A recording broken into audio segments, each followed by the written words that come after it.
I am Miranda. I am 32 years old and a senior residential architect. For my entire life, I have been the family disappointment. On Christmas Eve, my 8-year-old daughter Lily walked up to my father at the head of the dining table. She was holding a small, unevenly wrapped box with a crooked silver bow. She had spent 3 hours carefully painting a clay ornament just for him. Her hands were shaking because she wanted so badly to be loved by the grandfather who barely looked at her.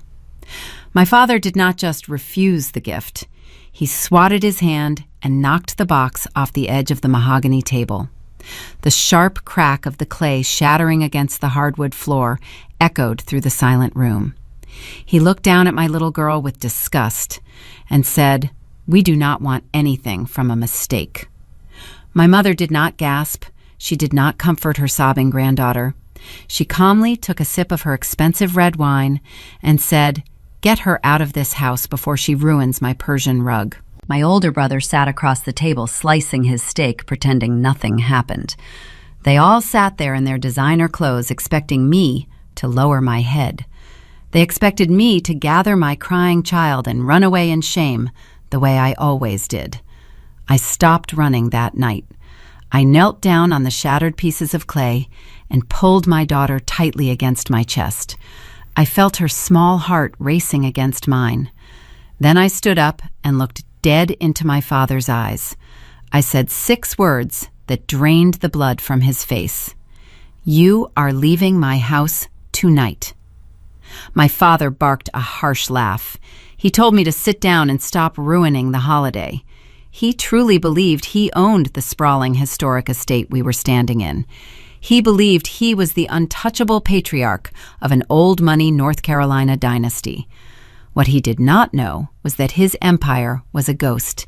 He had no idea that for the past 2 years, the deed to the property was registered in my name. He had no idea that I had the legal documents sitting in my briefcase right in the hallway. And he certainly had no idea that in less than an hour, the local sheriff would be knocking on the front door to escort him and my mother out into the freezing snow. Before I continue this story, if you have ever been the family scapegoat, please take a moment to like and subscribe. Drop a comment below and tell me your age and where you are watching from. Welcome to Morning Revenge. Now, let me take you back to the beginning of that freezing December afternoon before the sheriff arrived. The tires of my dark gray SUV crunched over the frost-hardened gravel of the Kensington Estate driveway. December in Asheville carried a bitter chill that stripped the trees bare and turned the Blue Ridge Mountains into harsh shadows. Through the windshield, the sprawling Georgian Revival mansion loomed against the fading winter light. Its towering white columns and pristine brick exterior projected a century of Southern wealth and unbroken family prestige. To the local country club elite, this property symbolized my father, Richard Kensington, and his financial invulnerability. To me, it was merely a line item in my corporate portfolio. 2 years prior, my father made a series of reckless, speculative investments that drained his accounts. He triggered a silent cascade of bank defaults. The bank moved to foreclose on the ancestral throne he cherished more than his own children. To spare his fragile ego from the social ruin of a public auction, I stepped in. I had spent my 20s building a highly lucrative independent architectural firm, while my family mocked my career choice. I purchased the bank debt through a blind trust. I paid off the mortgage in full. I paid the quarterly property taxes. I allowed my father to believe a miraculous administrative error had paused the foreclosure and saved his status. I bought the house to protect them, and I kept it a secret to maintain the peace. "Mommy, do we have to stay long?" I shifted my gaze to the rearview mirror. Lily sat in the back seat, clutching that small, unevenly wrapped box. She wore a bright yellow puffy coat that she picked out herself. It was thick and warm, but it was a glaring contrast to the subdued, tailored wool coats mandated by my family. "Just for dinner, sweetie," I said, keeping my voice light to hide the friction tightening my chest.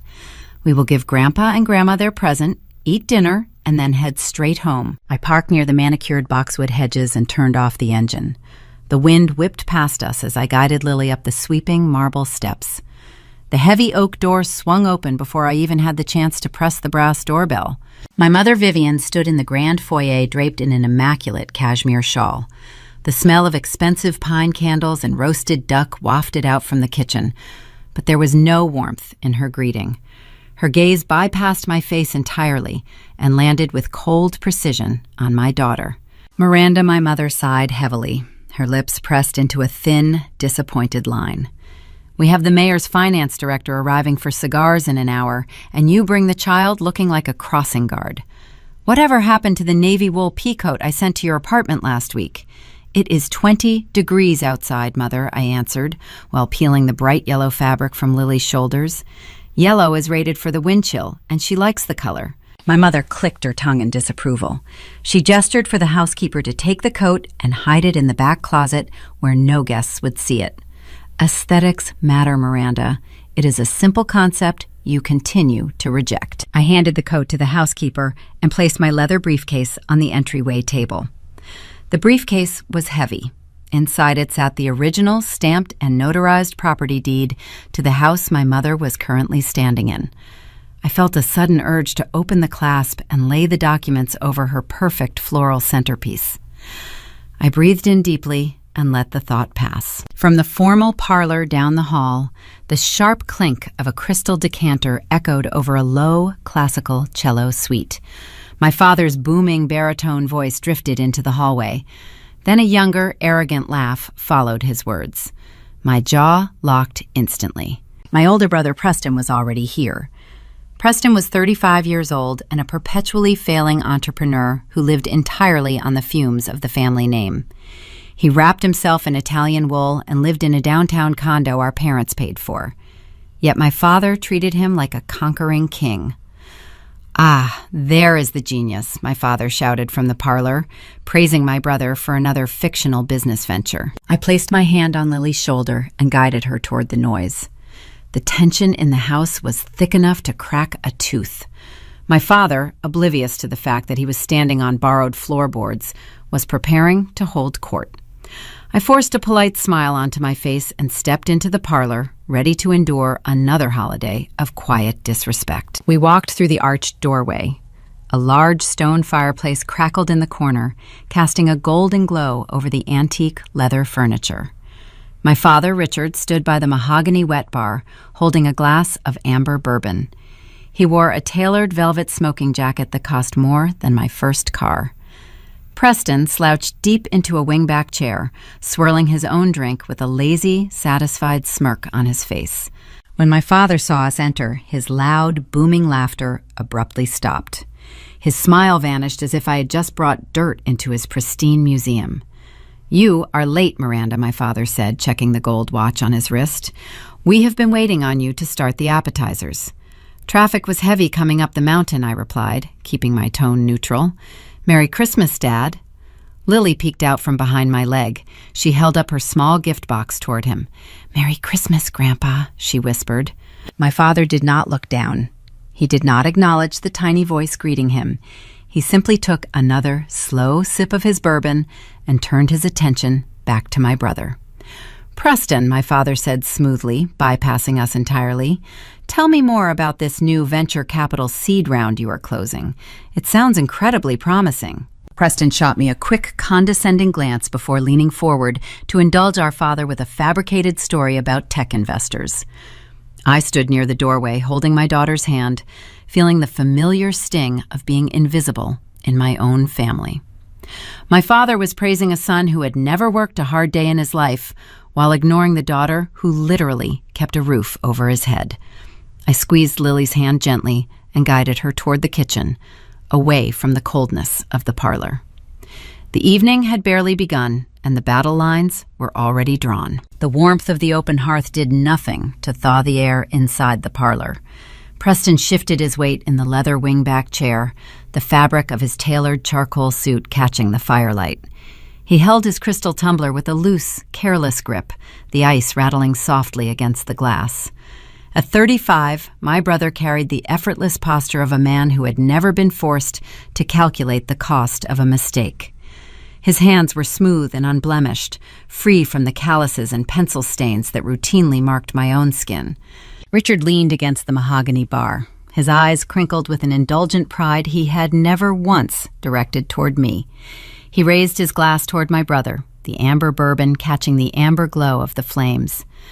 "That is exactly the kind of forward thinking this family represents," my father declared, his voice echoing off the high plaster ceiling. $2 million in seed capital from a New York firm. You are putting the Kensington name exactly where it belongs, Preston, in the center of the modern financial map. Preston took a slow, measured sip, letting the praise wash over him before offering a lazy, dismissive nod. "It is all about positioning, Dad," he replied, his tone smooth and empty. "The tech sector requires a specific pedigree. Investors do not just buy the software, they buy the bloodline behind it." I stood by the threshold, my fingers curling tightly into the palm of my hand. The irony was a physical weight in my chest. I knew the truth about my brother's New York firm. 3 months ago, I had reviewed a quiet credit inquiry that crossed my desk through a commercial banking partner. Preston's previous 3 ventures, an upscale organic juice franchise, a boutique digital marketing agency, and a luxury lifestyle app, had all collapsed into liquidation within 18 months of launch. Each failure had been quietly scrubbed from the family conversation, buried under a mountain of my parents' cash. My father turned his gaze toward me, the warmth instantly draining from his face. His eyes narrowed, cataloging my simple charcoal dress and the lack of fine jewelry on my wrists. "And what about you, Miranda?" my father asked, his voice dropping into a flat, challenging cadence. "Still spending your time drafting blueprints for those crumbling properties downtown?" "I saw the local paper mentioned your firm secured the preservation contract for the historic bank building on Market Street." Before I could answer, Preston let out a soft, mocking chuckle. He set his drink down on the side table with a deliberate click. "Come on, Dad, give her a break," my brother said, a thin, condescending smile playing on his lips. "Historic preservation is a nice little niche for her. It is basically high-end house flipping with government guidelines. It keeps her busy." The insult hit exactly where he intended. A sharp, calculated jab meant to reduce my decade of rigorous structural study and architectural success into a simple hobby. I felt the heat rise in my neck, but I forced my muscles to remain perfectly still. I remembered the late nights in my 20s, drinking stale coffee under the harsh fluorescent lights of my office, calculating load-bearing metrics, while my father told the neighbors I was wasting my life on old brick instead of marrying a partner at a corporate firm. They had no idea that my nice little niche generated enough independent capital to purchase this entire estate out from under their feet when the bank came collecting. Lily squeezed my hand, her small fingers cold against mine. She looked up at me, her wide brown eyes filled with an anxious confusion she could not yet put into words. She could feel the subtext vibrating through the room, the invisible barrier that kept the two of us on the outside of the family circle. She lifted the small gift box slightly higher, her tiny voice breaking the heavy silence. "I made this for you, Grandpa," she said, her eyes fixed on my father's velvet jacket. "It took me a really long time to paint." My father did not look down at the box.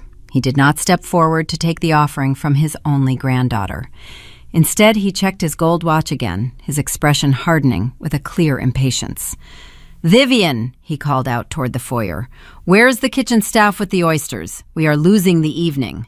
My mother stepped back into the room, her eyes scanning the parlor before fixing on me with a critical gaze. She ignored Lily completely, walking past her to smooth the invisible wrinkles on my brother's shoulders. "Preston looks exhausted from all his meetings, Miranda," my mother said, her voice laced with an artificial worry. "You could have arrived earlier to help with the seating arrangements, instead of managing your construction sites until the last minute. Family prestige requires effort from everyone, not just when it is convenient for you." I breathed out through my nose, keeping my voice low and controlled. "My firm manages 20 active projects across the state, Mother. I spent the morning ensuring 30 field laborers received their holiday bonuses before the banks closed for the weekend." Preston laughed again, leaning his head back against the leather cushion. "Still playing the martyr, Em. Some things never change.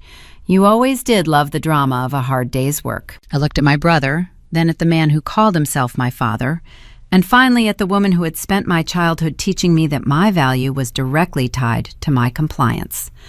The briefcase sitting on the entryway table felt like a ticking clock. Inside it lay the proof that every piece of furniture they sat on, every bottle of wine they opened, and every inch of the land they claimed as their inheritance belonged entirely to the daughter they treated like an intruder. I held the leverage to end this conversation with a single sentence, to strip the Italian wool from my brother's back and the velvet jacket from my father's shoulders. But I looked down at Lily, who was still holding that small box, her bottom lip beginning to tremble as the realization of her grandfather's rejection finally settled into her chest.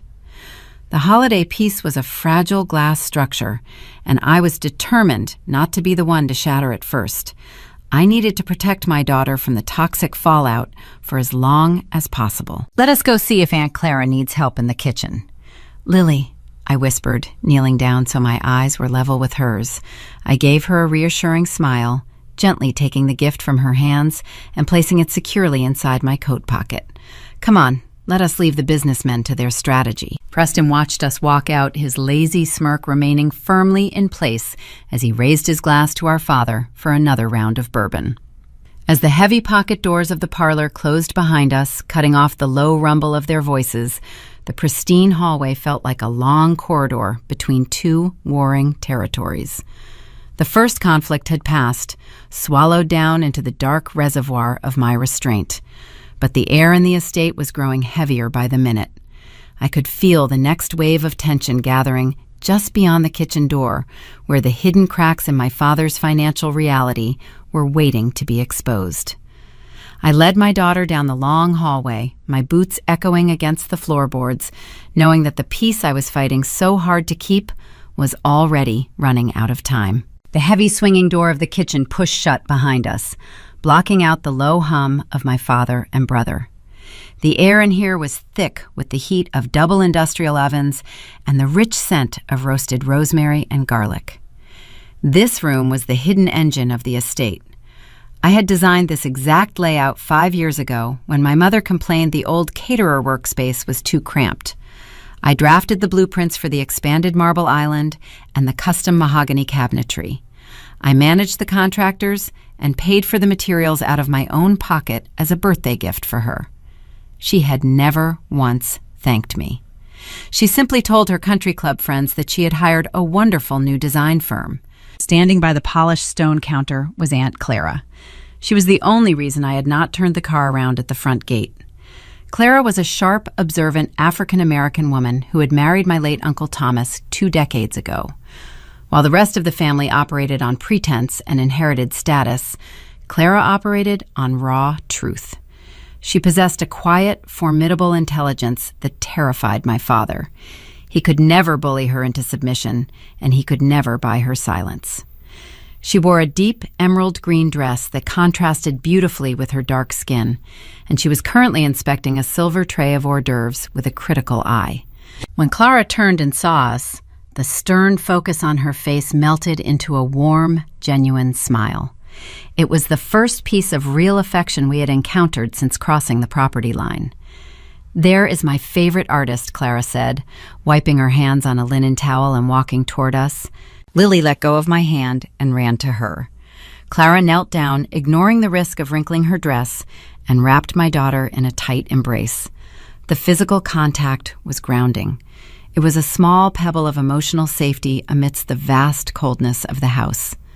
Lily buried her face in Clara's shoulder, letting out a long breath she had been holding since the parlor. "I made a present for Grandpa," Lily mumbled against the emerald fabric, but he did not want to look at it yet. Clara pulled back just enough to look into my daughter's eyes. Her expression softened with a deep understanding of the exact pain Lily was feeling. "Your grandfather is a foolish man who does not know how to appreciate beautiful things," Clara said, her voice steady and soothing. "But I happen to know that the chef just pulled a batch of sugar cookies out of the oven. Why do you not go ask Maria for the one shaped like a snowman?" Lily nodded eagerly and scurried toward the large walk-in pantry where the kitchen staff was busy prepping the final dinner courses. I watched her go, feeling a temporary relief that she was out of the immediate line of fire. Clara stood up, and the soft, maternal warmth vanished from her posture. She smoothed her dress and stepped closer to me, her dark eyes locking onto mine with an intense, serious focus. Her voice dropped into a low, hushed whisper that barely carried over the sound of boiling water on the stove. "You need to brace yourself, Miranda," Clara warned. "Richard has been talking far too loudly at the country club all week." I crossed my arms over my chest, feeling the familiar defensive chill creep back into my bones. "What is he bragging about now?" I asked. "Is it the new mayoral campaign he claims to be advising?" "Worse," Clara replied, keeping her gaze fixed on the swinging door to make sure no one was listening. "He was sitting in the men's grill yesterday afternoon, holding court with the club president and a loan officer from First Carolina Bank. He announced that he is taking out a massive second mortgage on this estate. He told everyone he is leveraging the house to hand Preston $2 million in seed money for his new venture capital firm." My heart performed a slow, painful drop, hitting the bottom of my stomach. The air in the kitchen suddenly felt too thin to breathe. The blood rushed in my ears, drowning out the clattering of silverware from the staff. "A second mortgage," I repeated, trying to process the sheer magnitude of his delusion.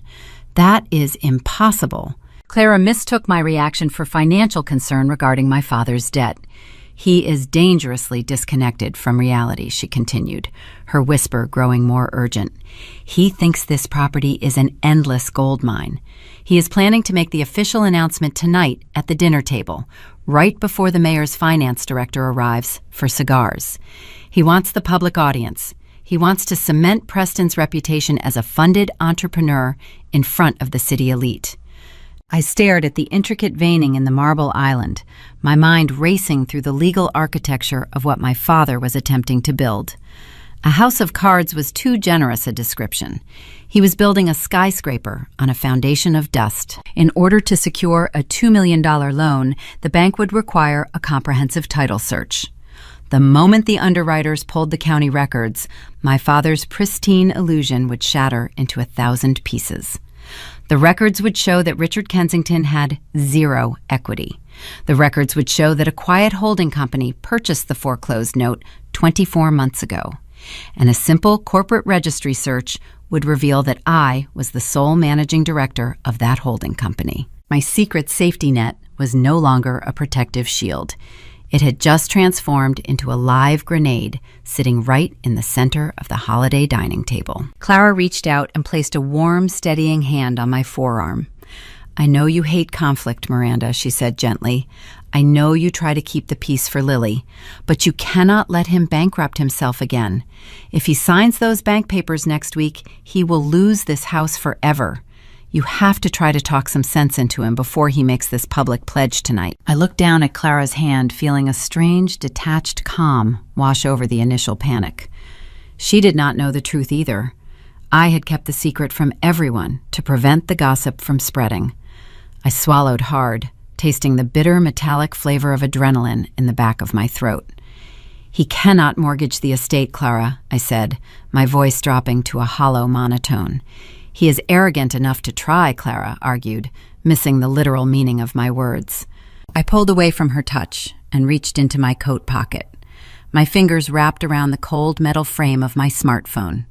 I slipped the device out and unlocked the screen, tapping past the architectural blueprints and contractor emails until I reached my encrypted legal folder. I opened the file marked Kensington Title. The digital document glowed brightly against the harsh fluorescent lighting of the prep station. There was the official county seal. There was the date of transfer. There was the absolute proof of ownership recorded in indisputable black and white text.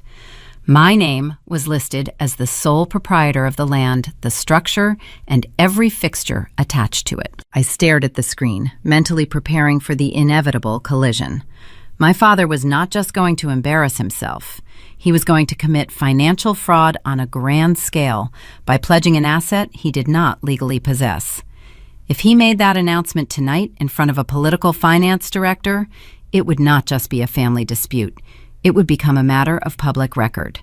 His pride had finally outgrown the boundaries of his reality. A loud, sharp bell rang from the dining room, signaling that the first course was being served. The sound sliced through the heavy air of the kitchen like a physical blade. Clara let out a weary sigh, picking up her wineglass from the counter. "Here we go," she muttered, shaking her head. "Just promise me you will keep Lily out of the crossfire when he starts his grand speech." "I will always protect my daughter," I answered, locking my phone screen and sliding it back into my pocket. The digital deed rested heavily against my side, a silent weapon waiting to be drawn. I turned and walked toward the pantry to collect Lily. She was happily chewing on the edge of a frosted snowman cookie, completely unaware of the structural collapse looming over our family. I took her small, sticky hand in mine and offered her a brave smile. The kitchen door swung open again, revealing the long, illuminated hallway leading back to the formal dining room. The second conflict had surfaced, bridging the gap between passive aggression and impending legal ruin. The dinner table was set, the audience was gathering, and my father was marching blindly toward a cliff of his own design. I guided my daughter forward, stepping out of the warmth and back into the freezing expectations of the Kensington hierarchy, knowing that the night was about to break us apart. The formal dining room was a stifling monument to past glory. Heavy velvet curtains sealed out the freezing mountain wind, trapping the heat of the roaring fireplace inside. A towering baccarat crystal chandelier hung from the ornate ceiling, casting fractured light across the long mahogany table. Polished sterling silver cutlery lay perfectly aligned beside bone china plates adorned with the family crest. My mother had arranged the seating to reflect the strict hierarchy of her universe. My father commanded the head of the table. Preston occupied the seat of honor to his right. I was placed near the kitchen swinging door, representing the traditional spot for the least valued guest, with Lily tucked quietly beside me. The first course arrived. The household staff moved like ghosts, silently placing bowls of roasted butternut squash soup before us. The only sound for several long minutes was the quiet clinking of heavy silver spoons against porcelain. I watched Lily eat carefully. Her small shoulders were hunched as she tried to make herself invisible in a room designed to intimidate her. Then my father cleared his throat. It was the familiar, commanding sound that signaled the audience was required to stop eating and listen. He stood up from his carved wooden armchair towering over the table. He reached out and wrapped his thick fingers around his crystal wineglass, lifting it high into the air. The deep red Cabernet caught the chandelier light like liquid velvet. "I want to propose a toast," my father announced. His rich baritone voice filled every corner of the large room, leaving no space for interruption or dissent. "We are gathered here tonight to celebrate more than just a holiday. We are celebrating the unbroken legacy of the Kensington estate." He paused to look around the room, his chest swelling with a hollow pride. "For 5 generations, this family has stood at the pinnacle of Asheville society. We have maintained our wealth through strength, vision, and strict loyalty to the bloodline." My mother beamed at him from the opposite end of the table. Her diamond earrings sparkled as she nodded in eager devotion. She looked at him not as a husband, but as a sovereign ruler delivering a state address. My father turned his gaze toward my brother. Preston leaned back in his chair, swirling the wine in his glass with a lazy, satisfied rhythm. "That is why I have made a vital executive decision," my father continued. "The modern economy requires bold action. It requires a patriarch willing to leverage our historic foundation to secure the future of our name. Tomorrow morning, I am signing the final paperwork to extract a $2 million equity line against this property. That capital will serve as the exclusive seed money for Preston and his new venture firm." Preston raised his own glass in a mock salute. A smug, victorious smile spread across his face.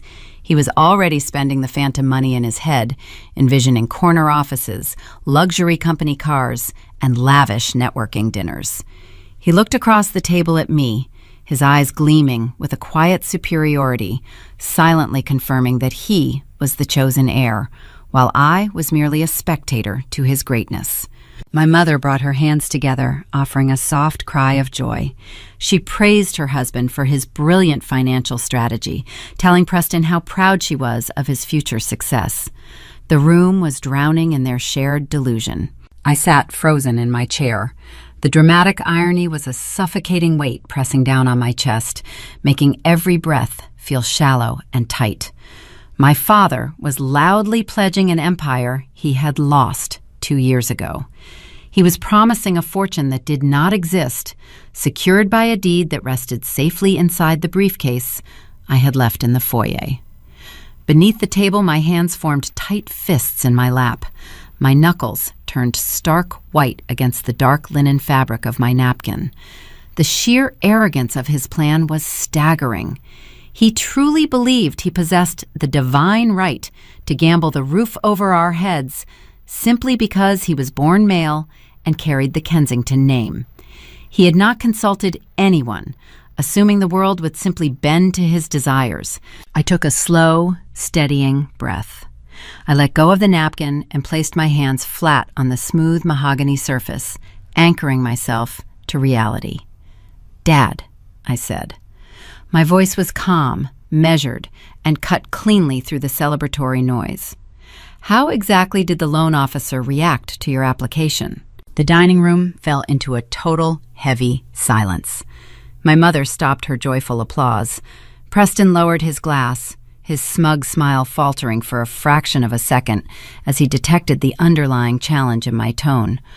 My father stared at me, his brow furrowing, as if a piece of the antique furniture had suddenly spoken out of turn.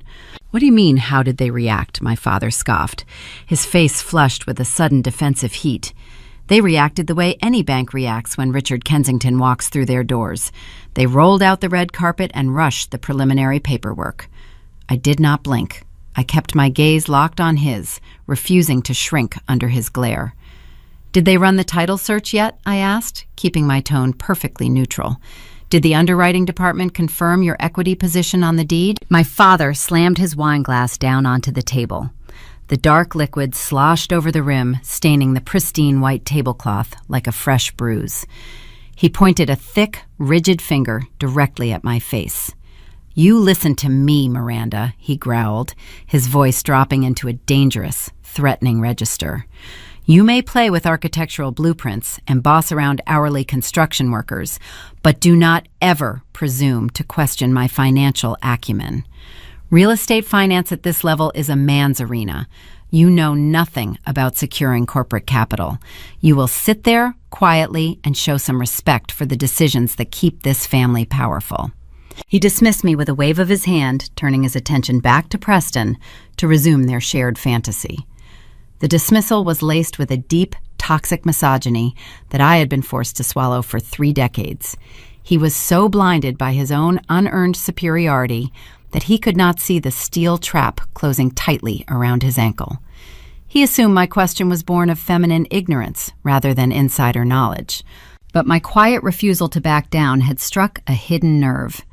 The air in the formal dining room shifted, transforming from celebratory to volatile. My father realized he could not simply intimidate me into silence with a wave of his hand. His authority had been questioned in front of his chosen heir, and his fragile ego demanded immediate retribution. His eyes darted away from me, scanning the table for a softer, more vulnerable target. His gaze landed directly on the small, fragile figure sitting by my side. The tension coiled tight in my stomach as I watched his expression harden, knowing the holiday peace was officially over. The kitchen staff returned to clear the soup bowls, replacing them with heavy porcelain plates of roasted rack of lamb and dark cherry reduction. The metallic clatter of silverware resumed, but the air remained thick with unresolved hostility. My father drank heavily. He signaled the housekeeper to refill his crystal goblet with a second bottle of Cabernet. The alcohol eroded whatever thin filter of civility he possessed. He sat at the head of the mahogany table, brooding. My refusal to cower during his grand financial announcement festered in his mind. He needed to reassert his dominance. He needed to remind everyone in the room that he was the untouchable patriarch and I was the flawed disappointment. He carved a piece of lamb with precise, calculated movements of his silver knife. He chewed, swallowed, and locked his dark eyes directly onto me. "Tell me, Miranda," he started, his voice carrying a casual cruelty that made my stomach tighten. "Have you heard from Marcus recently?" I froze. The name hung over the dining table like a foul odor. Marcus was Lily's biological father. We met during my final year of graduate school. He was a brilliant landscape architect, but he suffered from a gambling addiction that I did not discover until I was pregnant. When the debts piled up, he abandoned us, moving across the country and changing his phone number. I rebuilt my life from scratch, raising my daughter alone while launching my design firm. I worked 18-hour days to ensure Lily never felt the sting of poverty. My family never offered support during those lean years. They only offered judgment. Bringing Marcus up tonight was a deliberate, tactical strike. My father knew it was the one topic guaranteed to draw blood. I placed my fork down on the white linen tablecloth. "No, I have not," I answered, keeping my voice flat and devoid of emotion. "We do not maintain contact." My father let out a long, theatrical sigh, shaking his head. He looked toward Preston, seeking an audience for his upcoming monologue. "It is just such a tragedy," he lamented, waving his fork in the air. "A Kensington woman having a child out of wedlock with a grifter. You had so much potential before you made those improper choices. You could have married a judge or a corporate partner. You could have expanded our influence in the state capitol. Instead, you dragged our pristine Southern reputation through the mud. Every time I walk into the country club, I know the other members are whispering about my daughter, the unwed single mother. They look at me with pity." Beside me, Lily stopped eating. The joyous anticipation she felt earlier in the kitchen evaporated. She did not fully understand the adult vocabulary, but she understood the venom in her grandfather's tone. She knew she was the subject of his disgust. I watched her small shoulders cave inward. She pulled her arms tight against her sides, trying to shrink into the heavy wooden dining chair. Her chin dropped toward her chest, and a single tear slipped down her cheek, splashing silently onto her plate. My protective instincts flared hot and sharp in my chest. The desire to maintain peace dissolved, instantly replaced by a primal need to shield my child. I leaned forward, resting my forearms against the edge of the table. "Richard," I said, my voice dropping into a low, dangerous register. I did not call him Dad. I used his given name. "You will drop this subject right now. Do not speak about my past in front of my daughter again." My mother gasped, clutching her pearl necklace. Preston stopped chewing, his eyes widening slightly at the direct insubordination. My father's face flushed a deep, angry red. The veins in his neck bulged against the stiff collar of his dress shirt. "How dare you speak to me that way?" he thundered, slamming his fist onto the table so hard the crystal wine glasses rattled. "You are a guest in my home. You will show proper respect for the man who provides the roof over your head." The irony of his demand was a bitter pill I refused to swallow. He was demanding submission based on a fabricated ownership. He was wielding the deed to the estate like a club, unaware that the weapon actually belonged to me. The minor conflict over dinner etiquette had transformed into a major psychological battle. I stared at him, mapping the exact contours of his arrogance. For 32 years, I had absorbed his insults to protect his fragile dignity. I had paid his debts. I had hidden his financial failures from the society he worshipped. I balanced the agonizing weight of protecting my parents' public image against the immediate, pressing need to defend my innocent child from their venom. I looked at Vivian, hoping a mother's instinct might override her loyalty to the patriarchal hierarchy. "Mother," I said, keeping my gaze fixed on her, "tell him to stop.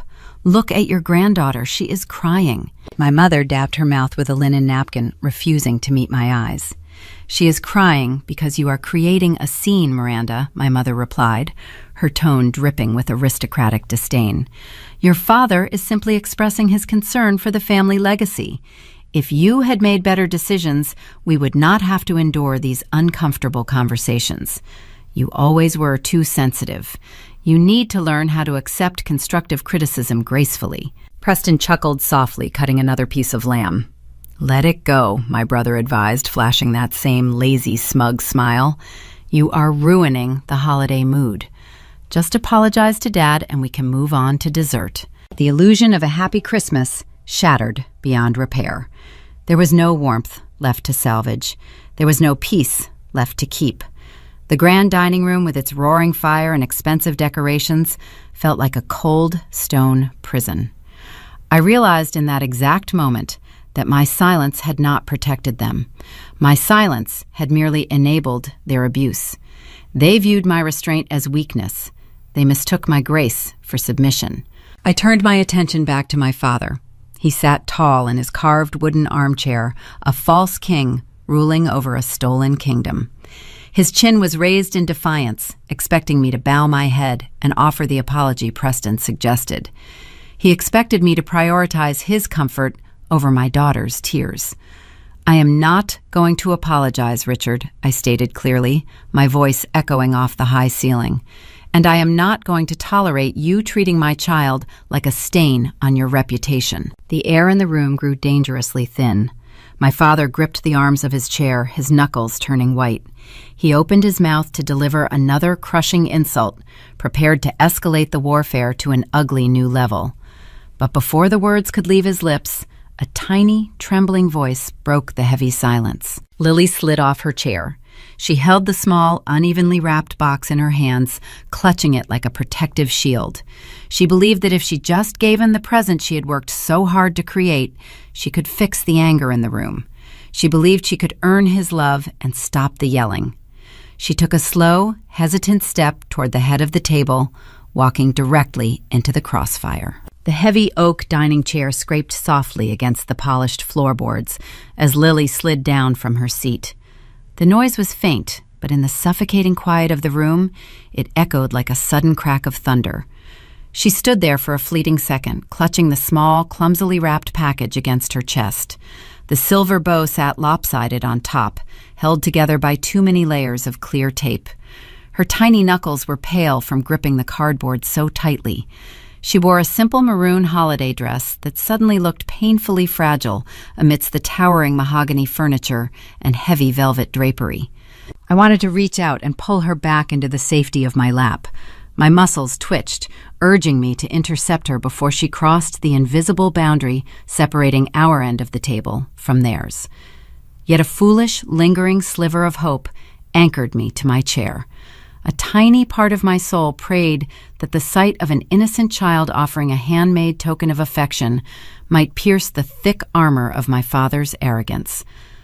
I held my breath, watching my daughter navigate the long expanse of the Persian rug. Each step she took felt excruciatingly slow. The crystal chandelier cast long, distorted shadows across her path. She walked past Preston, who did not bother to lift his gaze from his plate of lamb. She walked past my mother, whose lips were pursed in a tight line of aristocratic disapproval. Lily kept her eyes fixed firmly on the man seated at the head of the table. She believed, with the pure, untainted logic of an 8-year-old, that a gift could mend the fractured air. She thought her creation held the power to erase the disdain etched into her grandfather's features. She finally reached the carved wooden armchair. Richard sat like a stone monument, staring straight ahead. He did not lean down to meet her at eye level. He did not soften his posture. He remained rigid, sipping his Cabernet with a slow, deliberate motion. The sheer disparity in their physical presence was heartbreaking. Lily barely reached the armrest of his chair. "Grandpa," she whispered. Her voice trembled like a frail leaf caught in a winter draft. She extended her short arms, offering the uneven box upward. "I made this for you. Merry Christmas." The silence that followed stretched into an agonizing eternity. Richard slowly lowered his crystal goblet. He turned his head and directed his dark gaze down at the offering. He did not see a child seeking validation. He did not see hours of careful painting and earnest effort. His upper lip curled into a distinct sneer. He looked at the crooked silver bow and the smeared wrapping paper as if it were a biohazard left on his pristine dining table. The disgust radiating from his posture was palpable, raw, and unfiltered. He did not say thank you. He did not offer a polite, patronizing nod. Instead, Richard lifted his right hand from the armrest. He brought his palm forward in a swift, sweeping motion. The back of his hand struck the side of the small cardboard box. The impact produced a sharp, hollow thud. The gift flew out of Lily's grasp, launching into the air. It arced over the edge of the mahogany table, tumbling end over end. Time seemed to drag itself to a crawl. I watched the lopsided silver bow detach midair. The box hit the polished hardwood floor just past the edge of the woven Persian rug. A sharp cracking sound pierced the room. The fragile baked clay inside the package shattered upon impact. The thin wrapping paper tore open, spilling the contents across the floorboards. Shards of bright green and red painted pottery scattered in every direction. It was a handcrafted ornament shaped like a pine tree, painted with clumsy, uneven strokes. Now it lay in a dozen ruined, jagged pieces, reflecting the harsh glare of the chandelier above. Lily stood frozen. Her small hands were still suspended in the empty air where the box had been just a second before. Her breath hitched, caught in her throat, as she stared down at the broken fragments of her hard work. My father did not flinch. He did not show a single ounce of remorse for the destruction he had just caused. He leaned forward, resting his elbows on the table, and locked his cold eyes onto my daughter's face. "We do not want anything from a mistake," Richard snarled. His baritone voice was devoid of warmth, devoid of humanity. The syllables dropped from his mouth like heavy stones sinking into a frozen lake. The sheer cruelty of the statement stripped the oxygen from the room. The word mistake hovered in the space between us, venomous and unforgiving. Lily let out a high-pitched gasp. Her fragile composure crumbled. Heavy tears spilled over her eyelashes, tracing wet paths down her flushed cheeks. She began to sob, a quiet, desperate sound of pure heartbreak. I pushed my chair back, the wood screeching against the floor. But before I could cross the distance, my mother intervened. Vivian did not rise to comfort her weeping granddaughter. She did not reprimand her husband for his monstrous behavior. She leaned over the table, her diamond earrings swinging gently, and inspected the floor near the shattered clay. "Look what you have done," Vivian complained, her tone laced with deep irritation. "The paint dust is going to ruin the fibers of my Persian rug. This is exactly why children belong in the nursery during formal dinners." She waved her manicured hand in the air, gesturing toward the hallway with supreme disgust. "Get her out of this house, Miranda. Take her and leave before she causes any more damage to the estate." The room froze in a tableau of familial decay. Preston cut another piece of his lamb, keeping his eyes firmly fixed on his plate. He chewed his food with slow, methodical bites, complicit in his cowardly silence. He chose the comfort of his phantom seed money over the basic decency of defending his niece. He was a hollow man, sitting in a hollow house. I stopped moving. I stood halfway between my chair and my weeping child. The agonizing internal battle that had plagued me for 3 decades evaporated into the stale, heated air. The desperate yearning for parental approval, the instinct to protect their fragile egos, the urge to maintain the polite Southern facade, it all vanished. The invisible tether tying my heart to their toxic hierarchy snapped cleanly in half, leaving nothing but a vast, echoing void. The void quickly filled with something else. It was not the hot, chaotic rush of typical anger. It was a cold, crystalline certainty. It was the precise, calculated focus of an architect examining a condemned building destined for immediate demolition. I looked at the broken clay on the floor. I looked at the sneer on my father's face. I looked at the indifferent wave of my mother's hand. They believed they were banishing a disgraced relative from their ancestral kingdom. They were entirely oblivious to the fact that they were standing in a kingdom they no longer owned. The holiday piece I had sacrificed my own dignity to maintain was officially dead. There was no more reason to hide the documents resting in my briefcase. There was no more reason to pretend Richard Kensington held any authority over my life or my property. The time for enduring their abuse had run out. I took a slow, deep breath, pulling the chilled air deep into my lungs. The game of deference was over. Now the real reckoning would begin. The silence in the dining room possessed a physical weight. It pressed against my eardrums, drowning out the ticking of the antique grandfather clock and the crackling of the hearth. For 32 years, my primary survival mechanism in this family was absorption. I absorbed their passive-aggressive comments. I absorbed their blatant favoritism. I absorbed the quiet indignity of being the secondary child while my brother received the kingdom. I functioned as the emotional shock absorber for a bloodline that prioritized aesthetic perfection over human decency. But watching the shattered pieces of baked clay scatter across the floorboards changed the fundamental chemistry of my brain. The terrified little girl inside me, the one who constantly rearranged her life to seek her father's elusive approval, took her final breath. She died on that Persian rug alongside the ruined ornament. In her place, a cold architectural precision took root. As a preservation director, I spent my career assessing structural integrity. I looked at the man sitting at the head of the table and realized he was not a load-bearing pillar. He was rotten timber holding up a collapsed roof. I stepped around the heavy mahogany chair. My leather boots made no sound against the polished wood. I did not rush. I moved with a lethal, measured composure. I knelt beside my weeping daughter.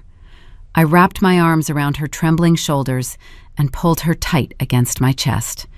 Her tears soaked the fabric of my dress. I buried my face in her soft hair, breathing in the faint scent of strawberry shampoo and winter air. I lifted her slightly, positioning my body as an impenetrable shield between her fragile heart and the toxic decay sitting at the head of the table. I stood tall. I looked down the long expanse of the dining table. The ambient light from the baccarat crystal chandelier caught the silver cutlery and the dark red wine. Richard was already lifting his goblet, dismissing the destruction he had just caused, as if he had merely swatted a nuisance fly. Our eyes met. I did not raise my voice.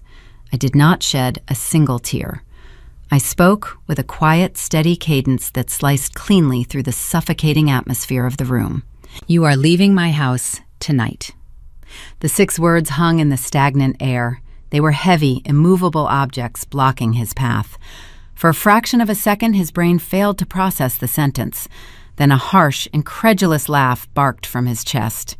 The sound was ugly and abrasive, grating against the fine china. He set his wineglass down, sloshing the Cabernet over the rim again. The skin of his neck and face flushed a deep, angry crimson. He leaned back in his carved throne and mocked my audacity. He asked if the stress of managing hourly construction workers had finally caused a mental breakdown. He reminded me that he was the patriarch, and this was his ancestral home. He commanded me to apologize for speaking out of turn before he lost his temper and showed me what real discipline looked like.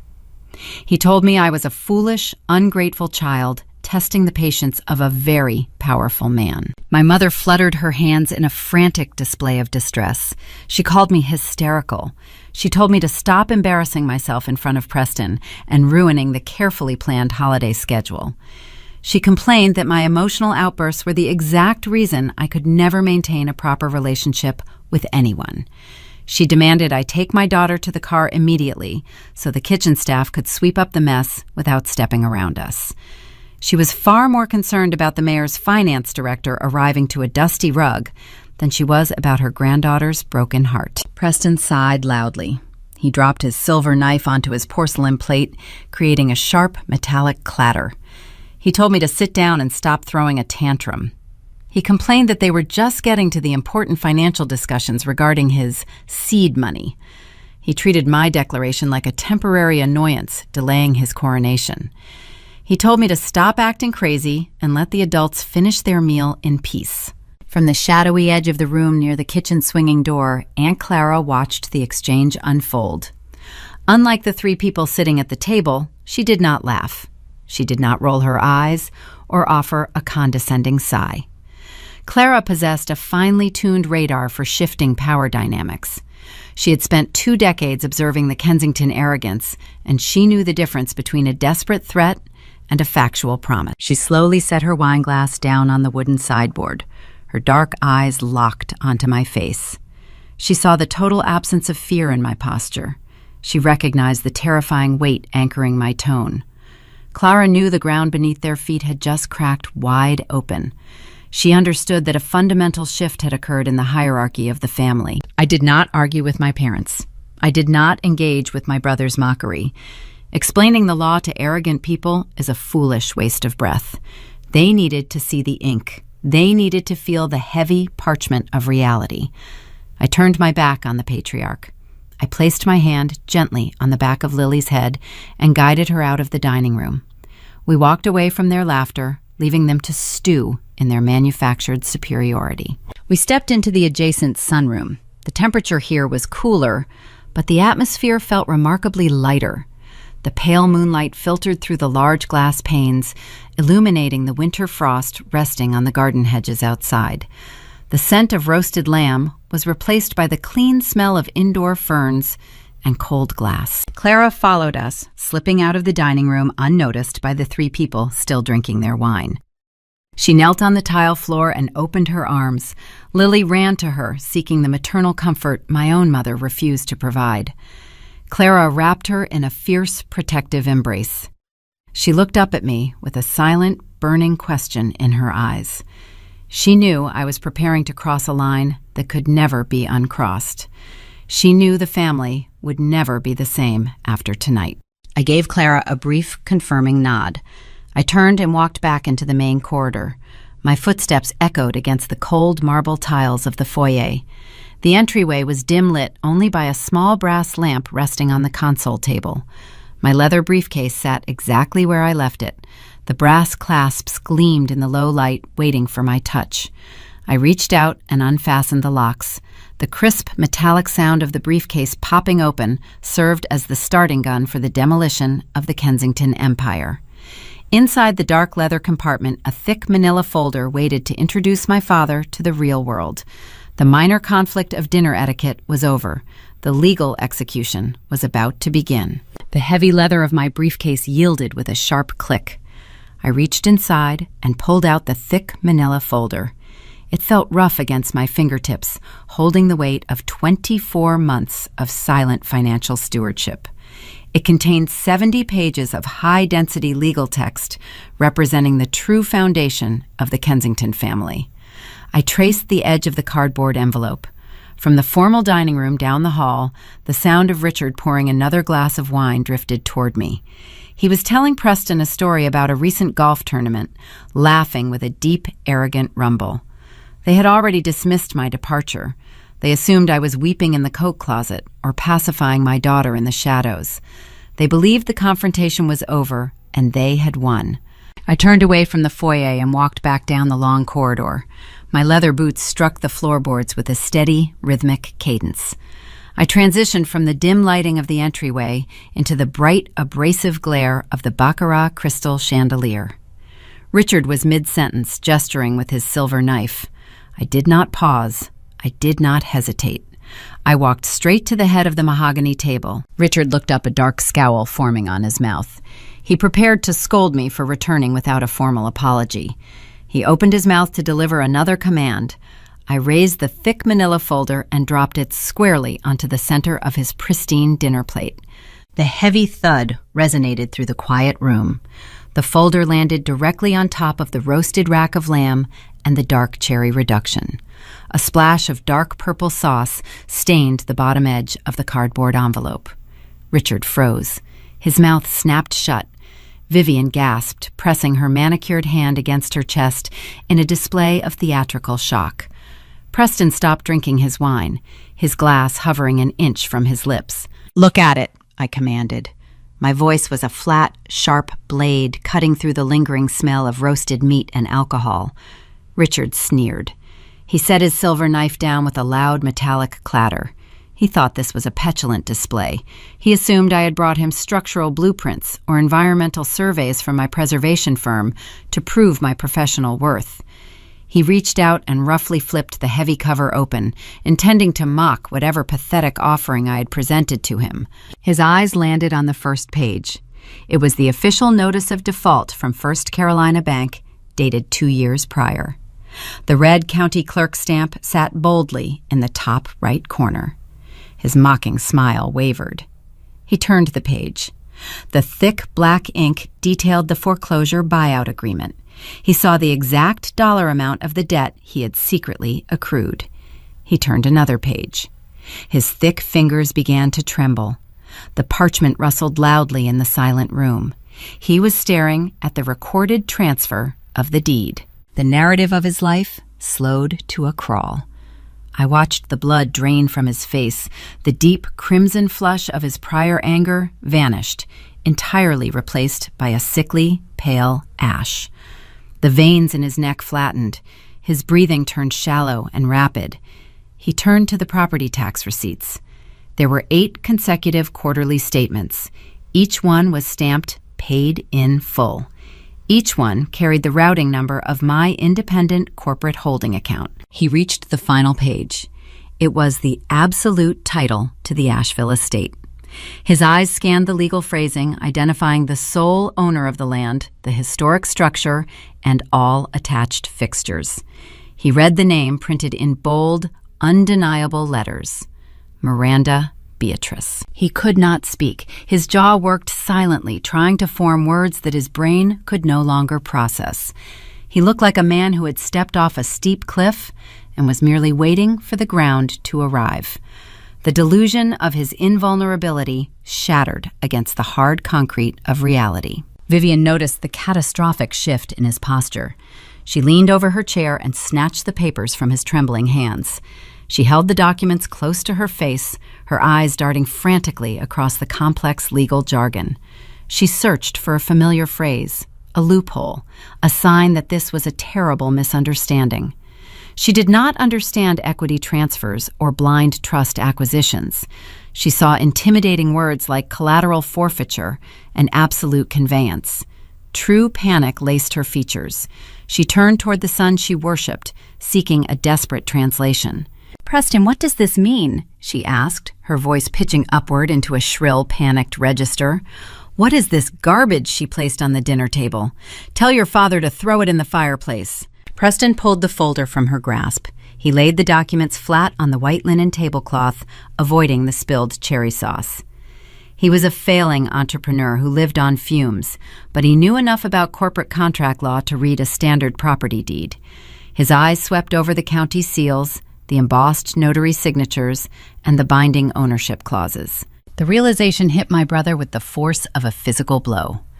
The $2 million phantom startup money he had been spending in his head evaporated into thin air. The seed capital did not exist because the collateral did not belong to Richard. The bank would never approve an equity line against a property owned by a third party. Preston saw his corner office, his luxury company car, and his high society reputation dissolve into dust. A cold sweat broke out across Preston's forehead. He dropped the papers as if they were burning his fingertips. He looked at Richard, and then he looked at me. His arrogant smirk was gone entirely. His chest heaved with sudden, shallow breaths.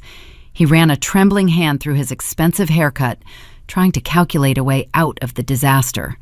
He had built his entire future on a promise made by a man who owned nothing. The venture capital firm he boasted about in the parlor was dead before it even launched. I stood at the end of the table watching the architecture of their hierarchy collapse in real time. The power dynamic shifted in the space of a single heartbeat. The imposing patriarch ruling over a grand southern dynasty was exposed as a hollow fiction. The carved wooden throne he occupied was functionally no different than a cheap folding chair. The daughter he despised, the woman he called a disappointment and an embarrassment, was the landlord holding the lease to his entire existence. I had preserved this estate with my own labor. I had restored its value through my architectural firm. I had protected them from the humiliation of a public bank auction because I pitied them. I had allowed them to live in my house rent-free so they could maintain their fragile country club prestige. They repaid my grace by destroying the only thing I truly cherished. The polite, conservative veneer of the Kensington family was stripped away, revealing the rot underneath. Richard stared at the dark sauce staining the bottom of the manila folder. The reality of his situation pressed down on him, crushing the breath from his lungs. He was a tenant. He was a guest. He had no authority to demand respect under this roof, because the roof was not his to claim. He had no wealth to leverage. He had no empire to pass down to his golden child. But men who build their entire lives on illusions do not surrender to the truth easily. The shock on Richard's face began to recede, replaced by a desperate, cornered frenzy. Denial is the strongest instinct in the old money society. He slowly pushed his chair back from the table, his hands balled into tight fists, pressing against the mahogany surface.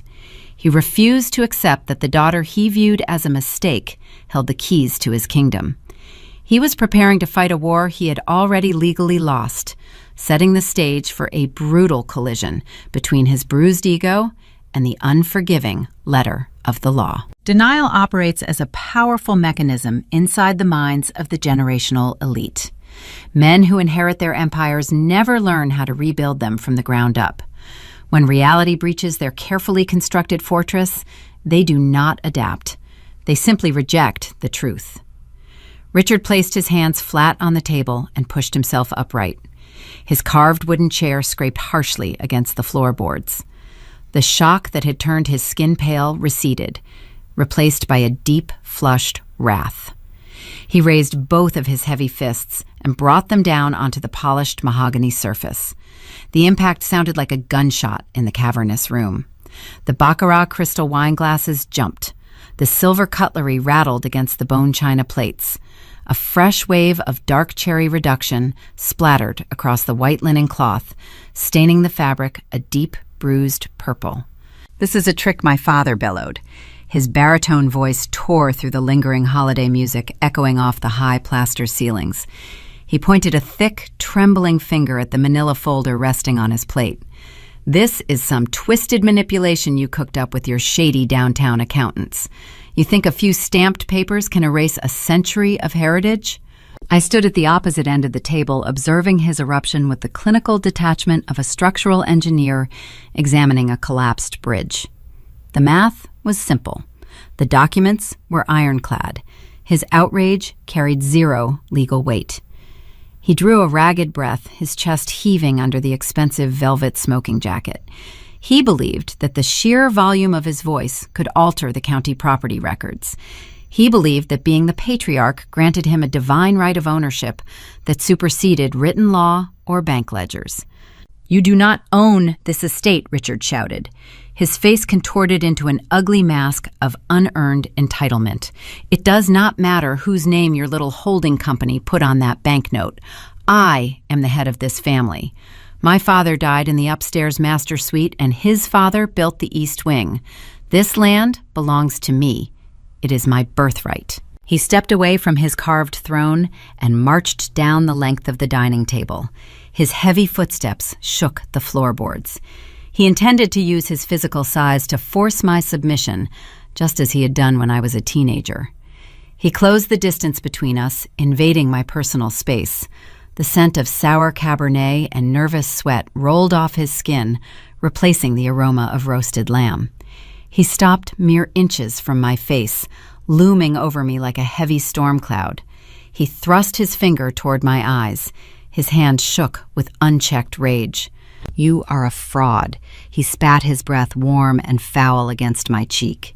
"You are going to take that folder. You are going to take your bastard child, and you are going to get out of my sight before I do something we both regret." The slur hung in the air, foul and heavy. Using that word to describe Lily was his ultimate attempt at dominance. He wanted to see me flinch. He wanted to see me crumble under the weight of his patriarchal authority and retreat in tears. I did not move a single muscle. I did not blink. I stared directly into the dark pupils of his eyes, mapping the exact contours of his desperation. He was a hollow shell of a man, trying to govern a kingdom he had long since bankrupted. Preston suddenly found his voice. My brother scrambled up from his chair, abandoning his half-eaten dinner. He circled the table, positioning himself behind our father, like a cowardly lieutenant hiding behind a failing general. He smoothed the lapels of his charcoal suit, trying to project a legal authority he did not possess. "You are not getting away with this," Miranda Preston sneered, his voice carrying a shrill, frantic edge. "You think you can just pull a hostile takeover on our own parents? I am calling my attorney first thing Monday morning. We will tie you up in civil litigation for the next 2 decades. We will freeze your corporate assets. We will bury your little architectural firm under so many injunctions you will never draft another blueprint in this state." I shifted my gaze to Preston, evaluating his empty threats. The irony was exquisite. My brother was threatening to hire an attorney using the very seed money he now realized did not exist. He possessed 0 liquid capital. His personal credit was destroyed by his 3 previous failed startups. He could not afford to retain a paralegal, let alone a high-powered litigation firm. He was firing blanks into the dark, hoping the loud noise would scare me into surrendering my property. I turned my attention back to the red-faced man towering over me. The chaotic energy radiating from both of them washed over my skin like a weak winter breeze. I was an immovable object meeting a disorganized force. They had spent my entire life trying to shrink me to fit their narrow expectations. Tonight, I expanded to fill the exact dimensions of the house I owned. "I bought this estate to save your pride, Richard," I said. My voice was low, even, and resonant. The sound carried perfectly across the dining room, echoing off the historic crown molding I had personally paid a master carpenter to restore 3 years ago. "I spent $2 million to prevent the bank from dragging your name through the local papers. I gave you the gift of dignity. I let you play the king while I quietly paid the royal debts." I paused, letting the factual reality of my financial stewardship settle into his brain. He blinked, his chest still heaving, but the fire in his eyes began to flicker, replaced by a creeping foundational dread. He knew I was telling the truth. He remembered the sudden miraculous halt to the foreclosure proceedings. He remembered the bank officers suddenly treating his accounts as settled. He had chosen not to question his good fortune, assuming the universe simply favored him. "But you have no pride," I continued, my tone dropping to a freezing whisper. "You only have cruelty. You demand respect while offering nothing but venom. You break a gift from a little girl who just wanted you to look at her. You are a small, weak man standing in a house you could not afford to keep." Richard clenched his jaw, grinding his teeth together. The muscles in his cheeks twitched. He had no logical counter-argument. He could not refute the paid tax receipts or the stamped county seals resting on his dinner plate. He could only rely on sheer, stubborn defiance. He looked past me toward the foyer as if searching for reinforcements that did not exist. The walls of his ancestral home offered him no protection. I raised my right hand and pointed a steady finger toward the arched doorway leading to the grand foyer. Beyond the hallway, the heavy oak front doors stood between the warmth of the estate and the freezing mountain wind. "Pack a bag," I instructed. The command was sharp and absolute, leaving no room for negotiation. "You and Vivian have 20 minutes to gather your immediate belongings and vacate my property." My mother let out a strangled wail from the other end of the table. She clutched her pearl necklace, swaying slightly in her chair, as if she might faint. Preston took a slow step backward, realizing the financial shield he relied on his entire life was shattered beyond repair. He looked at the floorboard, calculating his own escape route. But Richard refused to yield. Admitting defeat meant acknowledging that his daughter held the superior position in the hierarchy. It meant accepting his own ruin. He dug the heels of his expensive Italian loafers into the thick fibers of the Persian rug. He crossed his thick arms over his chest, locking them into a rigid defensive posture. He planted his feet like a stubborn child refusing to leave a playground. He tilted his chin upward, projecting a false bravado he did not truly feel. "Make me Richard," growled a defiant challenge laced with a terrifying arrogance. The standoff was set. The interpersonal conflict had reached its absolute limit. Words and documents were no longer sufficient to dislodge the generational entitlement clogging the arteries of the Kensington family. Richard believed the polite rules of Southern society would protect him from physical removal. He assumed I lacked the ruthless resolve required to execute an eviction on a winter holiday. He thought the game was a bluff. He had no idea that the next layer of conflict was already loaded into the chamber, ready to bring the full, unforgiving weight of the state crashing down upon his velvet shoulders. I did not hesitate. The time for issuing warnings had expired the moment my father dared me to enforce my boundaries. I reached into the pocket of my charcoal dress and retrieved my smartphone. The smooth, cool metal felt heavy against my palm. The dining room was frozen in a tense, suffocating silence. The only sounds were the crackling of the hearth and the rapid, shallow breathing of the man standing inches away from me. I unlocked the screen and pressed the digits for the Asheville Sheriff non-emergency dispatch. I placed the phone to my ear. The mechanical ringing echoed faintly in the vast space. Every eye in the room tracked my movements. Richard stood perfectly still, his jaw locked in stubborn defiance. He still believed I was staging an elaborate bluff. He thought I was playing a dramatic game of chicken and expected me to hang up before anyone answered. "Dispatch, how can I help you?" The tinny voice of the female operator bled through the earpiece. The sound was faint, but in the hushed environment of the formal dining room, it carried the devastating weight of an earthquake. "My name is Miranda Kensington," I said. My voice was crisp, professional, and entirely devoid of emotional wavering. It was the exact tone I utilized when addressing municipal zoning boards or negotiating with hostile commercial contractors. I am the sole legal property owner of the estate located at 400 Oakwood Drive. I need a patrol unit dispatched immediately. I have hostile trespassers on my property who are refusing a direct order to vacate the premises. The words sliced through the air, severing the final invisible threads of the family hierarchy. The operator asked if weapons were involved. I replied that there were no weapons, but the individuals were becoming highly erratic and unpredictable. The reality of the situation finally pierced my father's thick skull. The bluff was not a bluff. The authorities were being summoned to his ancestral throne. The deep crimson flush of his anger morphed into a frantic, feral panic.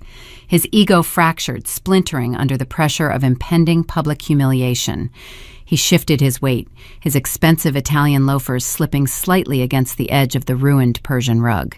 He lunged forward. He aimed his thick hands directly at my face, intending to snatch the device from my grasp. He wanted to smash the phone against the hardwood floor to silence the operator and rewind the clock. He moved with the desperate, uncoordinated momentum of a cornered animal. He never reached me. Before Richard could close the narrow gap between us, a flash of emerald green silk cut across his path. Aunt Clara materialized from the shadows near the kitchen swinging door. She moved with breathtaking speed and fluid grace. She stepped seamlessly between the towering patriarch and my steady position. Clara did not raise her fists. She did not brace for a physical impact. She simply planted her feet and occupied the space, forming an immovable human barrier. "I would not do that," Richard Clara warned. Her voice was laced with cold, unforgiving iron. Richard halted his momentum, carrying him perilously close to Clara's shoulder.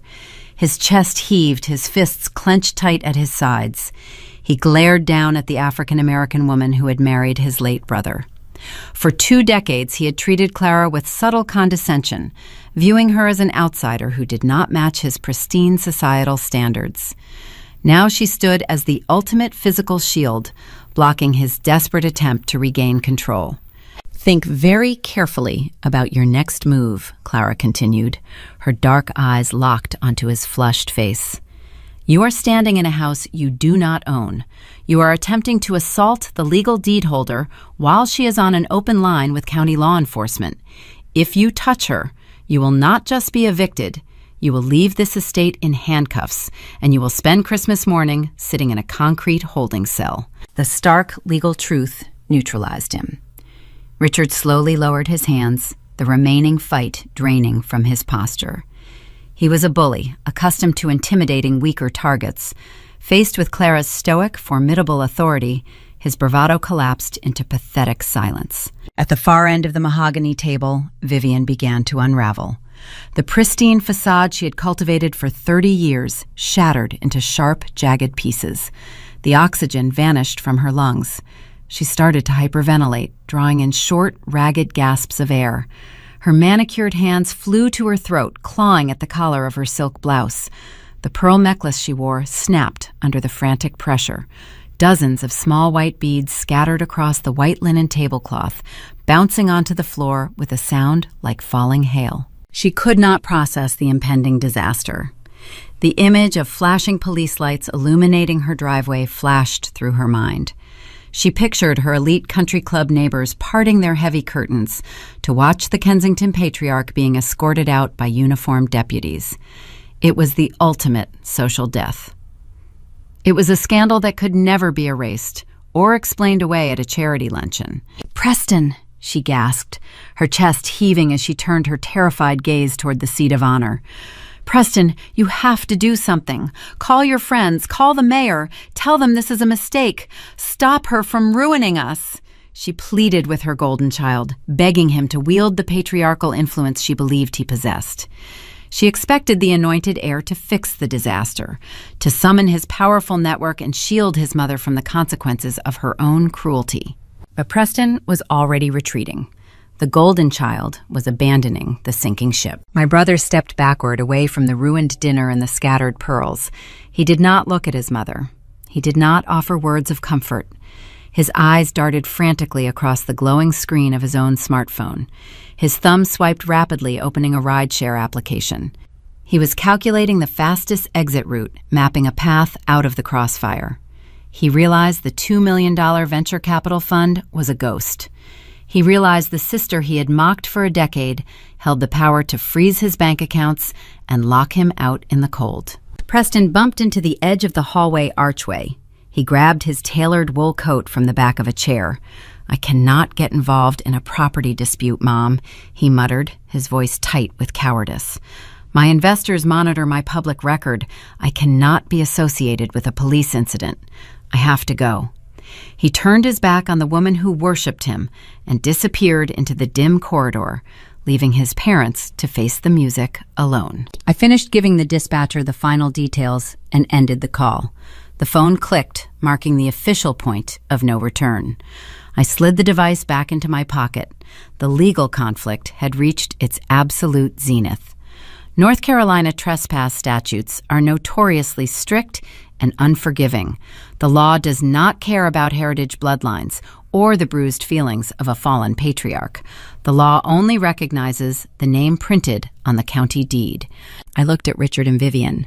They were no longer prestigious socialites holding court in a Georgian revival mansion. They were unauthorized occupants. By refusing my direct verbal command to vacate the premises, they had crossed a fatal threshold. They were actively committing a misdemeanor crime in a house they did not own. "You have 15 minutes until the cruisers arrive," I stated, my voice echoing softly over the sound of my mother weeping. "I suggest you start packing." The grand dining room transformed into a waiting cell. The smell of the roasted lamb and the spilled wine mingled with the sharp, metallic scent of fear. The psychological siege was set. We stood in the ruins of their manufactured superiority, waiting for the distant wail of sirens to deliver the final, unavoidable consequence. The grandfather clock standing tall in the main hallway measured the passing seconds with a slow, metallic tick.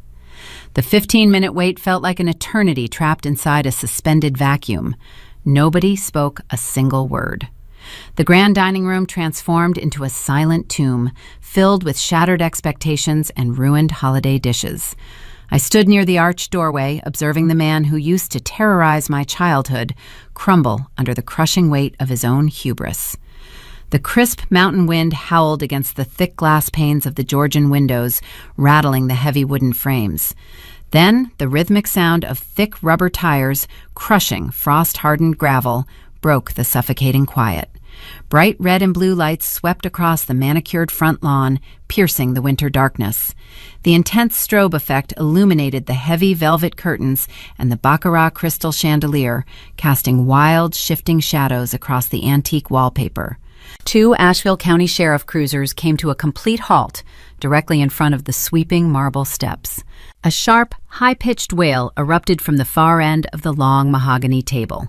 My mother pressed both of her manicured hands against her pale cheeks, smearing her expensive cosmetics.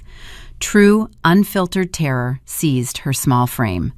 She was not afraid of physical violence or legal prosecution. She was terrified of something far worse within her aristocratic universe. She was facing absolute social death. Our estate sat dead center in an exclusive enclave populated by federal judges, prominent surgeons, and wealthy state senators.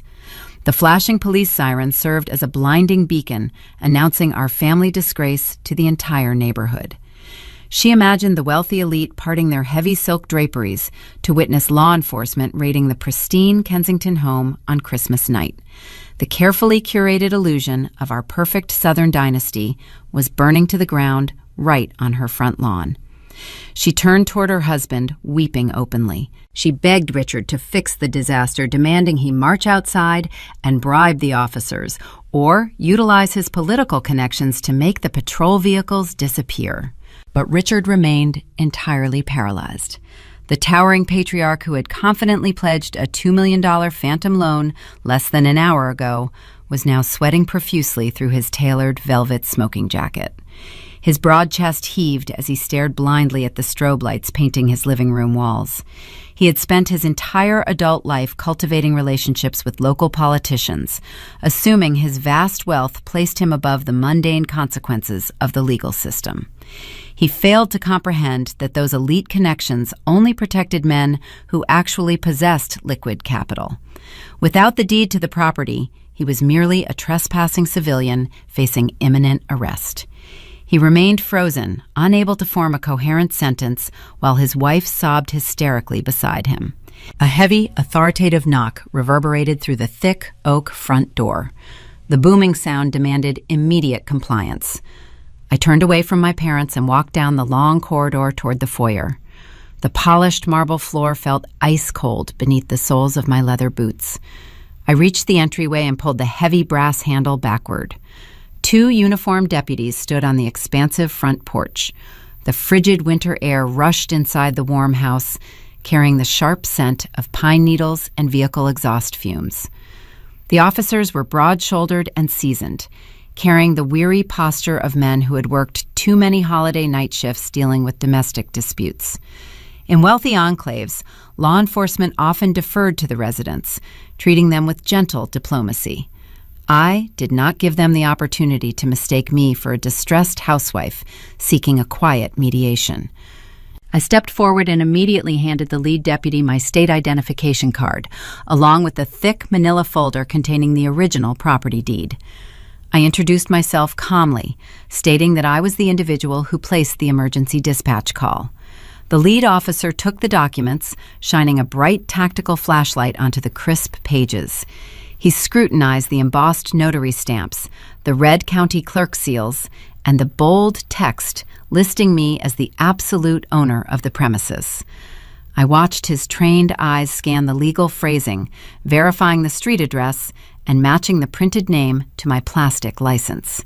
His expression remained completely neutral, entirely unbothered by the towering white columns or the obvious opulence surrounding us. The law was a binary construct. You either owned the structure or you did not. The paperwork I provided was flawless and indisputable. The deputy handed the folder back to me with a brief professional nod. He gestured for his partner to follow, and they stepped over the threshold into the grand foyer. Their heavy black boots left wet, melting tracks on the expensive woven rugs. They rested their hands casually on their thick leather utility belts, exuding a calm, undeniable authority. I led them down the hallway toward the formal dining room, where my parents were still standing frozen amid the ruined dinner service. Aunt Clara had wisely remained in the sunroom, keeping my daughter shielded from the escalating chaos. I stopped near the swinging kitchen door, allowing the officers to take full command of the dining space. The lead deputy evaluated the scene with trained efficiency. His gaze bypassed the scattered pearls, the spilled dark cherry reduction, and the shattered pieces of baked clay resting on the floorboards. He locked his eyes directly onto my father. Richard tried to straighten his posture, attempting to project his usual commanding aura, but the heavy sweat beading on his forehead ruined the imposing effect. He opened his mouth, hoping to introduce himself, to drop the name of the mayor, and explain that this was all a terrible misunderstanding, orchestrated by an emotional, vengeful daughter. The officer did not let him speak. "Sir," the deputy said. His voice was flat, deep, and carried the uncompromising weight of the state judicial system. "The legal property owner has formally asked you to leave the premises. You are currently trespassing. You need to go upstairs, gather your immediate personal belongings, and step outside into the driveway." Richard blustered, shaking his head in frantic, stubborn denial. He pointed a trembling finger at me, demanding the officer review the long history of the estate. He insisted that the house had belonged to his father and his grandfather, claiming an unbreakable blood right to remain under the roof.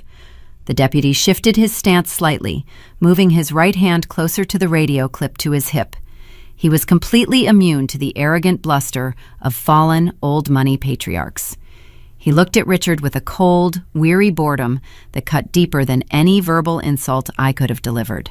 "I do not care who built the structure, sir," the deputy replied, cutting off the frantic, unhinged rant.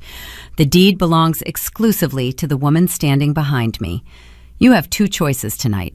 You can pack a bag and walk out the front door under your own power, or you will be removed from this property in handcuffs and transported directly to the county detention center." The ultimatum landed upon my father like a physical blow. The threat of shiny metal cuffs snapping around his wrists in front of his weeping wife completely broke his tyrannical spirit. The patriarchal throne was officially dismantled, reduced to a pathetic pile of legal ash. Richard looked down at the ruined Persian rug, his broad shoulders slumping in total, absolute defeat. The illusion of his invulnerability was dead and buried. But the logistical nightmare of forcing two arrogant aristocrats to pack their entire lives into suitcases under armed police supervision was just beginning. The ultimate humiliation awaited them on the grand staircase, and I intended to watch every single agonizing step of their descent. The ultimatum hung in the dining room, cold and final. Richard stared at the polished floorboards, his broad shoulders collapsing under the invisible weight of the law. The towering patriarch who had spent his entire life commanding obedience through financial terror was now just an old man being ordered out of his own bedroom. The humiliation was absolute, stripping away every layer of his manufactured dignity.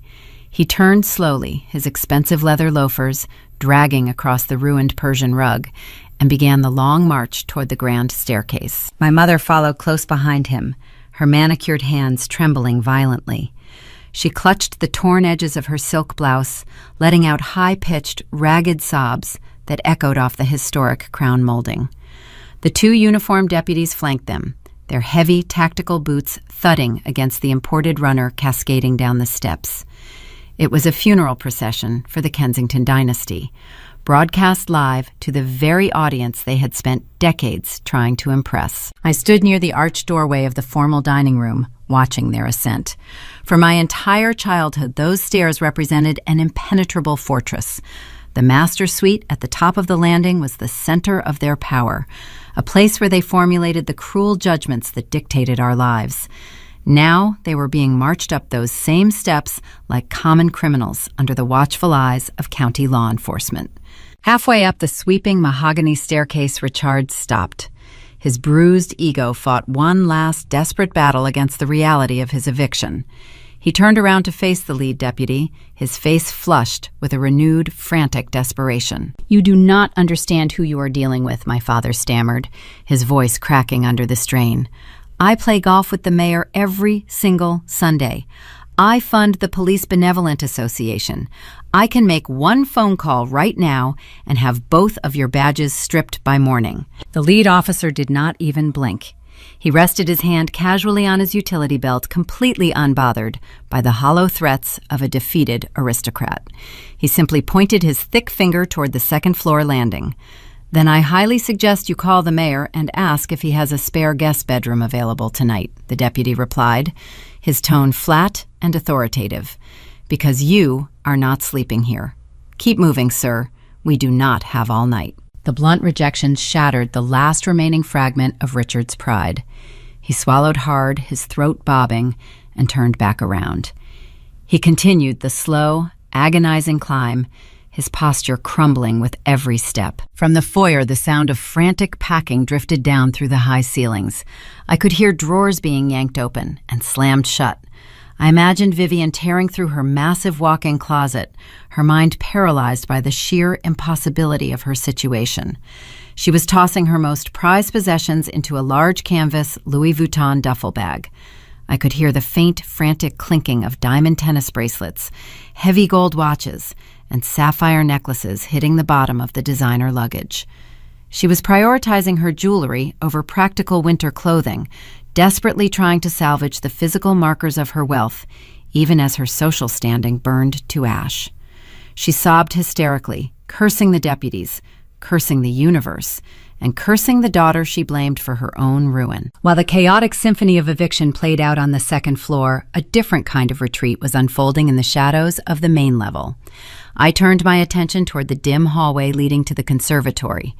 Preston had slinked away from the dining room earlier, but he had not gone far. He stood near the side exit, clutching his tailored charcoal wool coat against his chest. My older brother was calculating his survival. He watched the deputies march our parents up the stairs, and he recognized that the golden ticket he had relied upon his entire life was officially gone. The $2 million seed money was a phantom. His future inheritance was a lie. If he stayed and defended our parents, he would be publicly linked to a humiliating police escort. The scandal would attach itself to his name, destroying whatever fragile reputation he had left in the local business community. Investors despised public family dysfunction. Preston did not hesitate to sacrifice the people who worshipped him. He prioritized his own pristine image over their profound suffering. He slipped his arms into the heavy winter coat, buttoning it with rapid, nervous movements. He cast one final cowardly glance toward the top of the stairs, ensuring the officers were distracted. Then, without a single backward glance, without offering a word of comfort to the mother who idolized him, Preston opened the side door and slipped out into the freezing Christmas night. The heavy wooden door clicked shut behind him, sealing his cowardly escape. The chosen heir abandoned his falling kingdom to save himself. A gentle rustling sound drew my attention back toward the sunroom. Aunt Clara emerged from the shadows, holding Lily gently by the shoulders. Clara had kept my daughter shielded from the worst of the shouting, but the flashing strobe lights from the patrol cars illuminating the front lawn made it impossible to hide the truth any longer. I walked over to them, kneeling down to smooth Lily's messy hair. Her small face was pale, her brown eyes wide with confusion and lingering fear. "Is Grandpa going to jail?" Lily whispered, her tiny voice trembling. "No, sweetie," I answered softly, offering her a reassuring smile. "He is just leaving. They are both leaving. You do not have to be afraid anymore." I stood up and took Lily's small, warm hand in mine. Clara stood firmly beside us, a silent pillar of strength. We walked together to the bottom of the grand staircase, waiting for the final act of this miserable holiday performance to conclude. Minutes later, heavy footsteps announced their return. Richard and Vivian began their descent. The visual contrast was staggering. The imposing patriarch and the flawless socialite were reduced to carrying their own heavy luggage. Richard gripped a battered leather weekend bag, the knuckles on his large hands white from the strain. Vivian struggled under the weight of her overstuffed designer duffel, her mascara running in dark streaks down her flushed cheeks. They walked down the antique runner, escorted closely by the two deputies. As they reached the bottom landing, Richard stopped. He stood mere feet away from me. I held my daughter's hand tighter, refusing to break my stance. I waited for him to look at me. I waited for the man who had knocked a handmade gift out of a child's hands to face the architect of his downfall. But Richard proved to be as much of a coward as his son.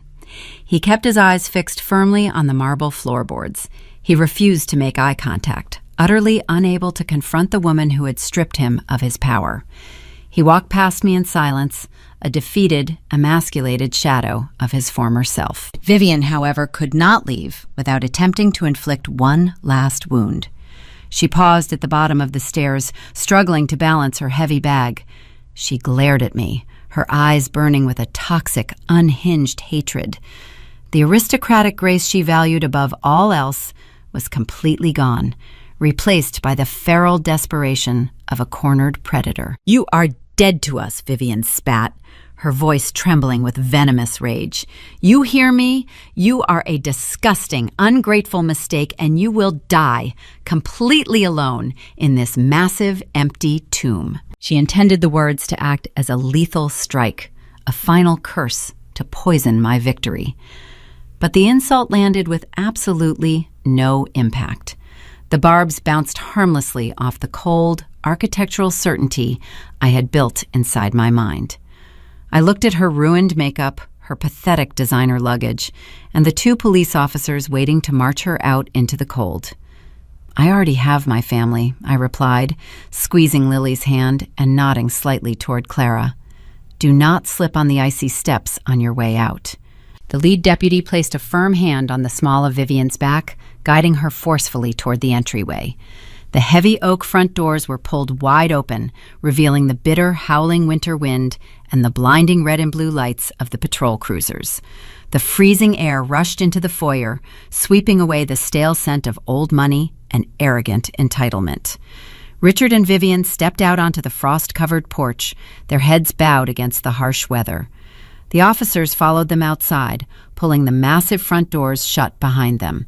The heavy brass latch clicked securely into place, locking the toxicity out in the cold. The immediate physical confrontation was over, but the monumental public ruin awaiting them in the driveway was just beginning to unfold. I stepped away from the grand foyer and walked into the darkened front parlor. The heavy velvet draperies were drawn shut, but I pulled one edge back just enough to observe the sprawling front lawn. The thick, antique glass of the window pane felt like a block of ice against my fingertips. Outside, the biting mountain wind whipped across the manicured landscape, sending swirling dustings of frost over the dormant rose bushes. The rotating red and blue strobe lights from the two patrol cruisers painted the pristine Georgian exterior in chaotic, shifting colors. The flashing beams reached far beyond our iron gates, illuminating the surrounding properties of Oakwood Drive. Richard marched down the sweeping marble steps with a stiff, rigid gait. He carried his battered leather weekend bag in his right hand, while his left hand instinctively reached into the pocket of his tailored trousers. He withdrew a silver key fob bearing the iconic emblem of a luxury German automaker. He aimed his steps toward the detached three-car garage, where his sleek black Mercedes sedan sat parked on the heated concrete pad. He intended to salvage a tiny fraction of his dignity by driving himself away from the disaster. He wanted to retreat behind the tinted glass of an expensive vehicle and project an image of temporary relocation rather than a forced, permanent exile. The lead deputy stepped smoothly into his path, blocking the route to the garage. The officer raised his hand, palm facing outward, in a universal gesture to halt. Richard stopped, his brow furrowing in fresh confusion. He lifted the key fob, pointing it toward the Mercedes. "I am leaving the property, officer," he said, his voice tight with lingering frustration. "I am taking my vehicle, and we are driving down the mountain to a hotel." The deputy shook his head, pulling a small digital notepad from his uniform pocket. I ran the license plates on all the vehicles parked in this driveway while my partner was reviewing the property deed. The officer explained, his tone flat and uncompromising. The registration for the Mercedes, the Lexus SUV, and the vintage Porsche all trace back to the same corporate holding, LLC, that owns the real estate. Your name does not appear on any of the vehicle titles or the lease agreements, sir. You do not have the legal authorization to operate that machinery. The silver key fob slipped from Richard's numb fingers. It hit the frost-covered gravel with a faint, metallic clink. He stared down at the small object, realizing that his transportation had been a mirage all along. I had leased the fleet of luxury cars through my architectural firm as a tax write-off, allowing him to drive them solely to maintain his country club facade. Without my permission, he did not even possess the means to leave the driveway. You will need to arrange alternative transportation, the deputy continued, kicking the keys away from Richard's feet. I suggest you call a local cab service. Vivian let out another high-pitched sob, burying her face in her hands. The reality of standing in the freezing cold, waiting for a public taxi while surrounded by law enforcement, finally broke her aristocratic spirit. She wrapped her thin cashmere shawl tightly around her shivering shoulders, unable to comprehend the sheer magnitude of their downfall. The 15-minute wait for the dispatched taxi stretched into a brutal, agonizing public spectacle. The rotating police lights had done exactly what my mother feared most. They acted as a silent alarm, drawing the attention of the wealthiest residents in the entire state. Oakwood Drive was an exclusive enclave populated by elite federal judges, prominent neurosurgeons, and high-ranking politicians. In this specific societal ecosystem, reputation was the ultimate currency. Financial struggles were common, but they were always handled with quiet discretion, behind closed doors and drawn curtains. Running out of money was considered a distasteful sin. Being formally evicted by your own child under police supervision on a winter holiday was an unrecoverable, permanent scandal. Across the street, the heavy wrought iron gates of the Carmichael estate stood tall. I watched Dr. Carmichael, a renowned chief of surgery, step out onto his expansive front porch. He wore a thick wool robe, holding a crystal tumbler of scotch in his hand. His wife stood beside him, peering through the darkness with intense, undisguised curiosity. Next door, Judge Abernathy cracked his front door open, the warm yellow light from his hallway spilling onto the snow. The whispers started forming before the taxi even arrived. The rumors would spread through the country club dining rooms and charity gala committees by sunrise. Richard and Vivian Kensington were finished. Their names would be quietly scrubbed from the elite guest lists. Their invitations would cease. The prestige they worshipped above all else evaporated into the cold night air. Richard stood near the edge of the driveway, refusing to look at the neighboring mansions. He kept his gaze fixed firmly on the crushed gravel beneath his expensive loafers. He knew his peers were watching him. He could feel the heavy, judgmental stares of the very people he had spent 3 decades trying to impress. The towering patriarch was reduced to a shivering, defeated old man, standing on a patch of frozen grass, waiting for a ride he could barely afford. A pair of dim yellow headlights finally pierced the darkness, winding slowly up the mountain road. A battered local taxi pulled through the open iron gates. The vehicle was covered in dried salt stains and road grime. A glowing plastic advertisement sign sat crookedly on the roof. The visual contrast between the cheap, dirty sedan and the pristine, historic architecture of the estate was jarring. The taxi rolled to a stop near the patrol cruisers, the engine idling with a loud, unrefined rattle. The driver stepped out, popping the trunk. He took one look at the police officers and decided not to offer any assistance with the luggage. Richard was forced to haul his heavy leather bag toward the rear of the taxi. He struggled to lift the awkward weight, dropping it unceremoniously into the dirty trunk. He returned to grab Vivian's overstuffed designer duffel bag, shoving it in next to his own.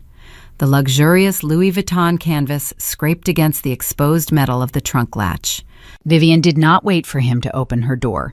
She scrambled into the back seat of the yellow cab, desperate to escape the flashing strobe lights and the prying eyes of her neighbors. She shrank down against the cracked vinyl upholstery, hiding her face from the world. Richard closed the trunk and walked slowly around the side of the vehicle. He placed his hand on the door handle, pausing for a single, fleeting second.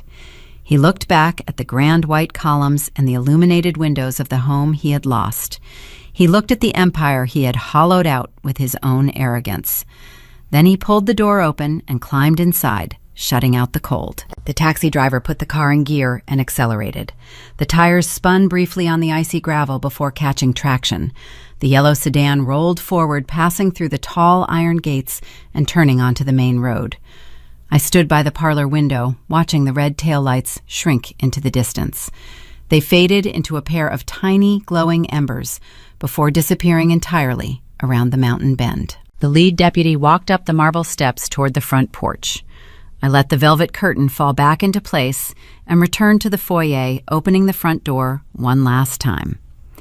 The officer stopped at the threshold, pulling his thick winter gloves on. "The trespassers have been successfully removed from the premises, ma'am," the deputy reported, his voice respectful and calm. "If they return, do not engage them. Just lock your doors and call dispatch immediately. We have a patrol unit stationed near the bottom of the hill tonight." "Thank you, officer," I replied, offering him a genuine, appreciative nod. "I hope you have a quiet rest of your holiday shift." The deputies turned and walked back to their cruisers. The heavy car doors slammed shut in unison. The engines roared to life, and the flashing strobe lights finally switched off, plunging the front lawn back into the peaceful quiet of the winter night. The cruisers backed out of the driveway, their tires crunching over the frost, before they, too, disappeared down the dark road. I stood in the open doorway, breathing in the freezing mountain air. The silence of the estate was profound. It was not the oppressive, suffocating quiet that usually followed one of my father's tyrannical outbursts. It was a clean, hollow stillness. I reached out and grabbed the heavy brass handle, pulling the thick oak door shut.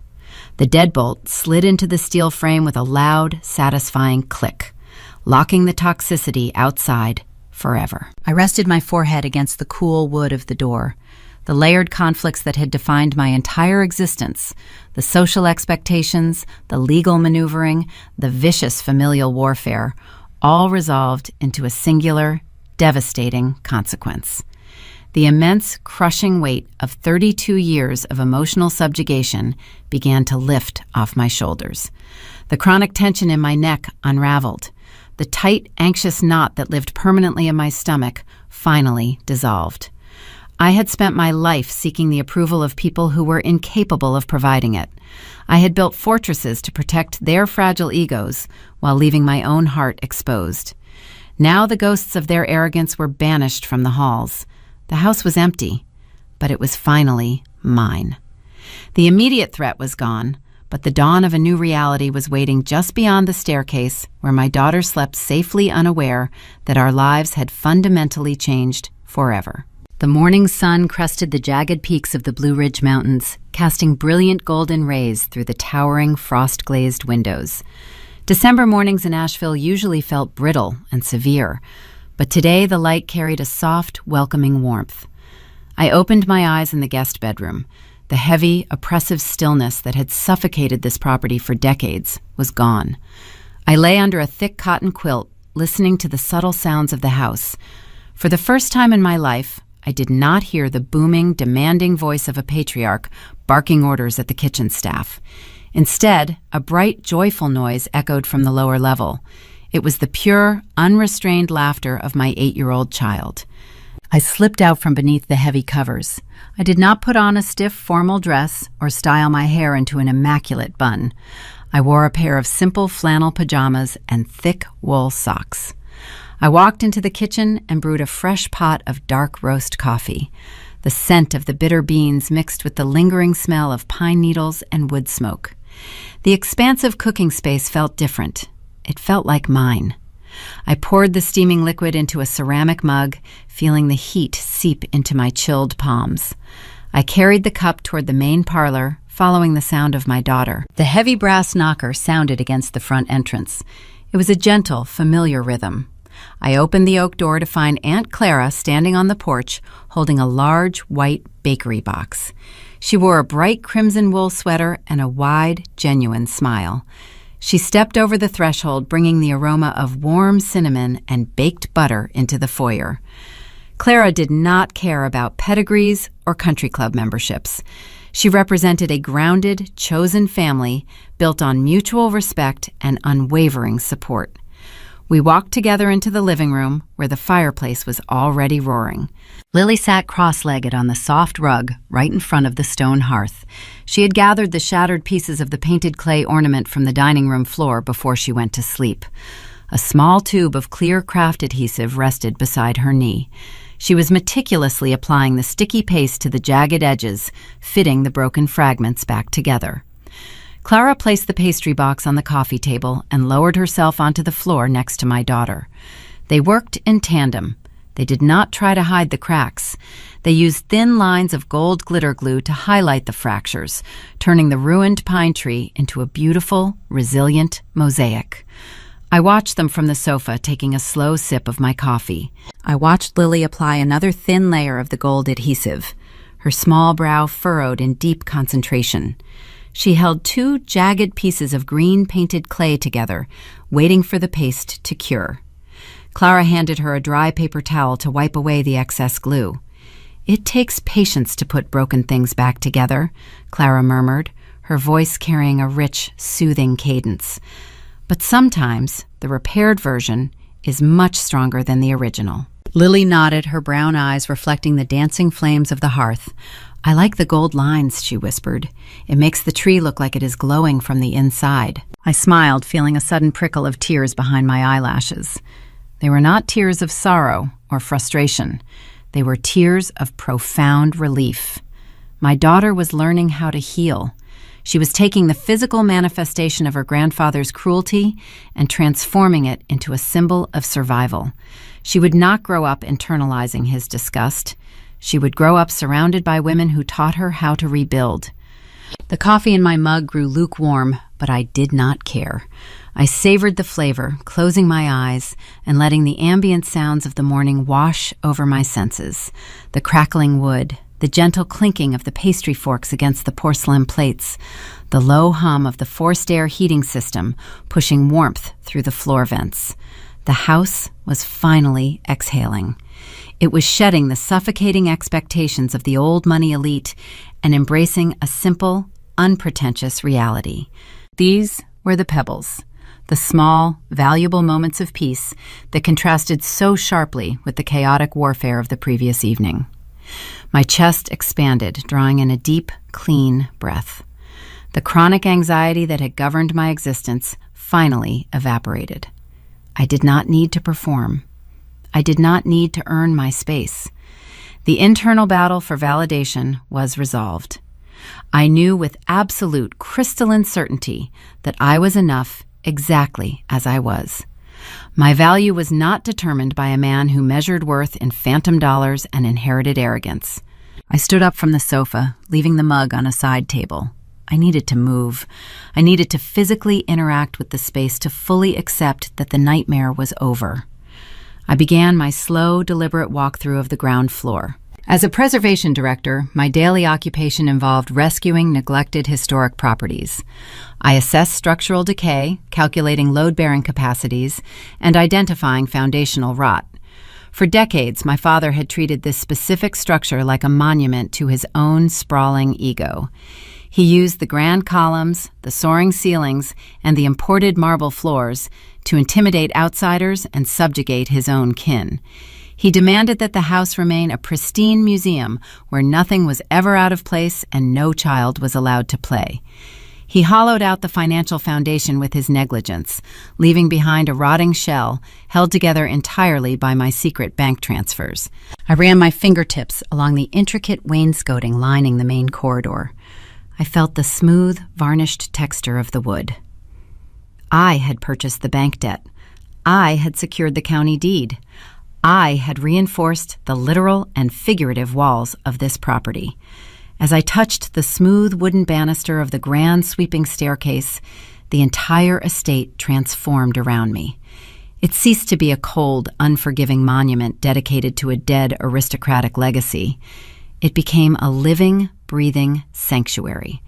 It was a secure fortress where my child could run down the hallways in a bright yellow puffy coat without fear of a harsh reprimand. I reclaimed every square inch of the property, purging the toxic patriarchal ghosts from the shadowed corners. I continued my pacing, walking into the formal dining room. The cleaning staff had not yet arrived for their holiday shift, so the remnants of the evening disaster remained untouched. The dark purple stain from the spilled cherry reduction marred the pristine white linen tablecloth. The empty crystal wine glasses stood like hollow monuments to a shattered dynasty. The ruined dinner service looked remarkably small in the bright morning sunlight. I did not feel any lingering sorrow looking at the wreckage.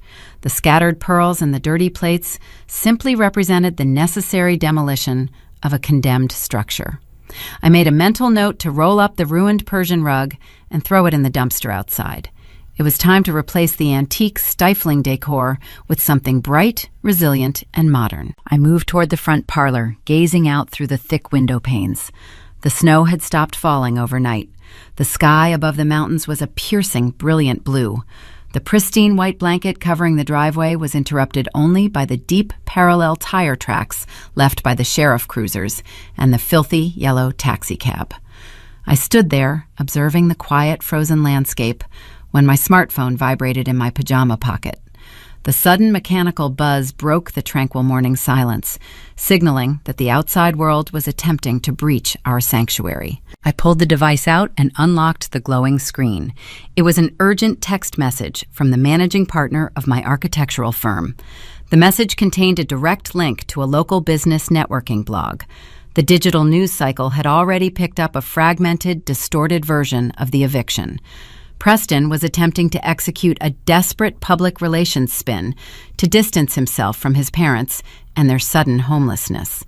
My brother was actively calling local venture capital investors, claiming he was the victim of a hostile corporate takeover orchestrated by a disgruntled, jealous sister. The coward was trying to weaponize the dramatic eviction to save his failing seed money campaign. He was telling the Asheville business community that I had stolen the family inheritance through a legal loophole and forced him out of his rightful equity position. He hoped to paint himself as a wronged martyr to secure sympathy funding from his gullible peers.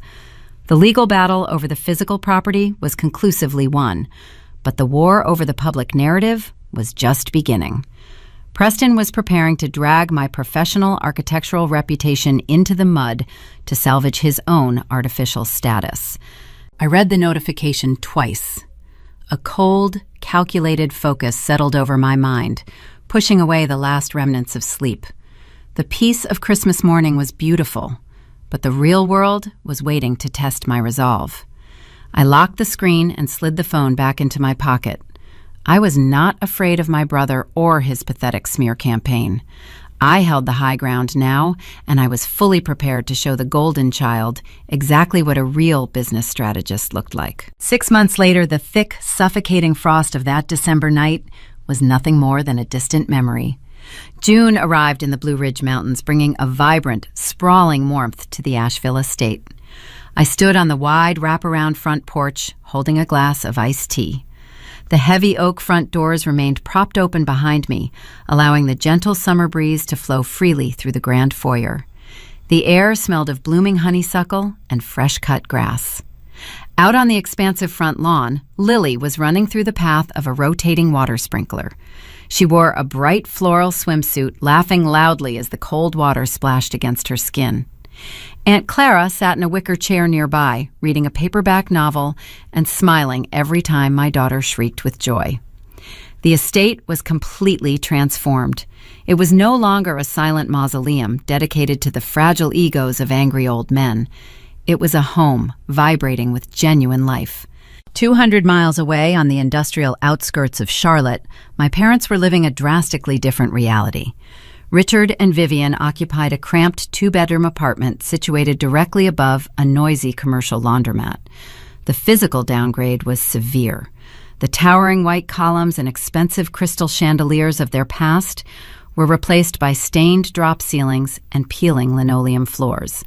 The thin drywall offered zero protection from the constant rumble of the washing machines below them. The oppressive heat of the North Carolina summer seeped through the cheap, single-pane windows. They had no central air conditioning, relying entirely on a rattling window unit that barely cooled the tiny living room. Their social death was absolute and permanent. The public spectacle of their holiday eviction acted as a lethal poison to their elite status. Within a week of the police cruisers arriving at my property, the board of directors quietly revoked their exclusive country club memberships, citing a sudden failure to pay the exorbitant annual dues. The prominent surgeons, the federal judges, and the wealthy state senators who used to attend my father's lavish dinner parties stopped returning his phone calls. When my mother attempted to attend a local charity luncheon in February, the hostesses politely turned her away at the door, claiming her name was missing from the guest list. Vivian now spent her days sitting on a faded polyester sofa, staring at a small television screen, mourning the aristocratic kingdom she had thrown away.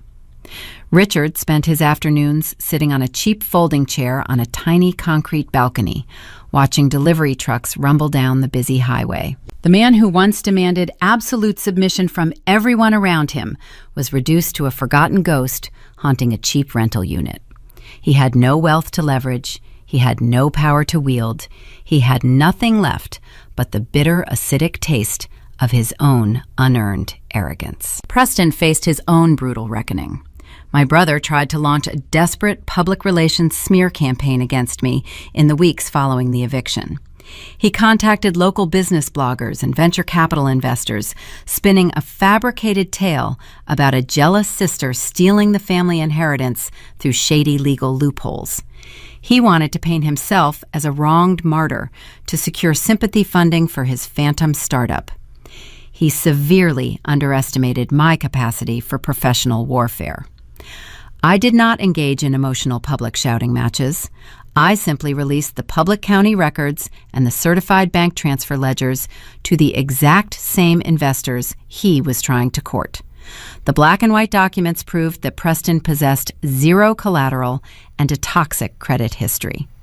The hard financial facts dismantled his lies in less than 48 hours. His wealthy network abandoned him instantly. The elite startup community despised public dysfunction and financial fraud. Without the invisible safety net of my hidden funds, his venture capital firm collapsed before he even printed the business cards. The massive debt from his previous 3 failed companies finally caught up with him. Desperation forced the golden child to accept the only employment he could find. Preston now worked as a middle management shift supervisor at a regional shipping logistics warehouse. The man who used to wear tailored Italian wool suits and drink expensive bourbon at noon now wore a stiff polyester uniform shirt with a plastic name tag pinned to his chest. He spent his days sitting in a gray, windowless cubicle, logging inventory spreadsheets and answering to a district manager 10 years his junior. The chosen heir of the bloodline was trapped in a mundane corporate grind, stripped of the unearned prestige he had always worn like a crown. While my family drowned in the shallow puddles of their own making, my architectural firm soared to unprecedented heights. The preservation contract for the historic bank building downtown was a massive success. The project drew attention from regional urban planning committees and top-tier design publications. Just 2 weeks ago, I stood on a brightly lit stage in the state capitol and accepted a prestigious statewide preservation award. The governor shook my hand, praising my dedication to restoring the structural integrity of forgotten landmarks. I accepted the heavy glass trophy, feeling a profound sense of validation that had absolutely nothing to do with my last name. I had earned every single ounce of that recognition through grueling labor, late nights, and unwavering technical precision. I saved buildings from collapsing, just as I had saved myself from the crushing weight of my toxic family. I took a slow sip of my iced tea, letting the cold, sweet liquid soothe my throat. I looked out across the manicured gardens, watching Lily chase a yellow butterfly near the boxwood hedges. She was safe. She was loved. She would never have to shrink herself to fit into a room. She would never have to apologize for existing. I set my glass down on the wooden porch railing. The long, agonizing journey from being the family's scapegoat to becoming the absolute master of my own fate was finally complete. For 32 years, Richard and Vivian operated under a fatally flawed philosophy. They firmly believed that true power originated from inheritance. They thought respect was something you could simply demand by virtue of a historical surname and a loud voice. They assumed the universe owed them obedience simply because they occupied a large house they did not actually own. The harsh, undeniable reality of modern American society proved them entirely wrong. Titles and pedigrees mean absolutely nothing when the bank accounts run dry. Respect cannot be bullied out of people. It must be meticulously earned through competence and character. My father believed he was a king because he sat on a throne that his ancestors constructed. He failed to understand that a throne is just a piece of wooden furniture when the structural foundation holding it up rots away. I ran my hand along the smooth painted wood of the porch column. I felt the solid, unyielding strength of the material beneath my palm. The ghosts of the past were permanently evicted, leaving behind a clean slate and a bright, sprawling future. I smiled, watching the afternoon sun cast a warm, golden glow over the green grass. The ultimate truth of the world was finally clear to me. True power does not belong to the entitled heirs who inherit empires just to hollow them out from the inside. True power belongs strictly to the resilient minds, the steady hands, and the relentless individuals who possess the strength, the vision, and the capital to build them. The story of Miranda and the Kensington estate is far more than a satisfying tale of tables turning. It is a profound mirror held up to the fracturing foundations of the traditional American family. When we find ourselves captivated by multi-part drama and revenge-themed narratives, we are rarely just seeking the superficial thrill of a hostile downfall. We are searching for a deeper, cosmic justice. We are looking for the exact moment when the heavy, suffocating illusions of status and ego are shattered by the quiet, undeniable weight of truth. Beneath the dramatic eviction on a freezing Christmas night lies a stark spiritual reckoning, a deeply emotional lesson about what it truly means to raise a child, to honor a family, and to cultivate the soul in a modern world. For generations, traditional American culture has often conflated material provision with parental success. In the wealthy enclaves and historic neighborhoods across the country, family responsibility is frequently measured in trust funds, legacy college admissions, and the passing down of ancestral estates. But the tragedy of Richard and Vivian Kensington serves as a devastating warning to parents everywhere. When you view your children as mere assets to be managed, or as extensions of your own public image, you fundamentally strip them of their humanity. Family education must be rooted in honesty, fairness, and profound emotional awareness.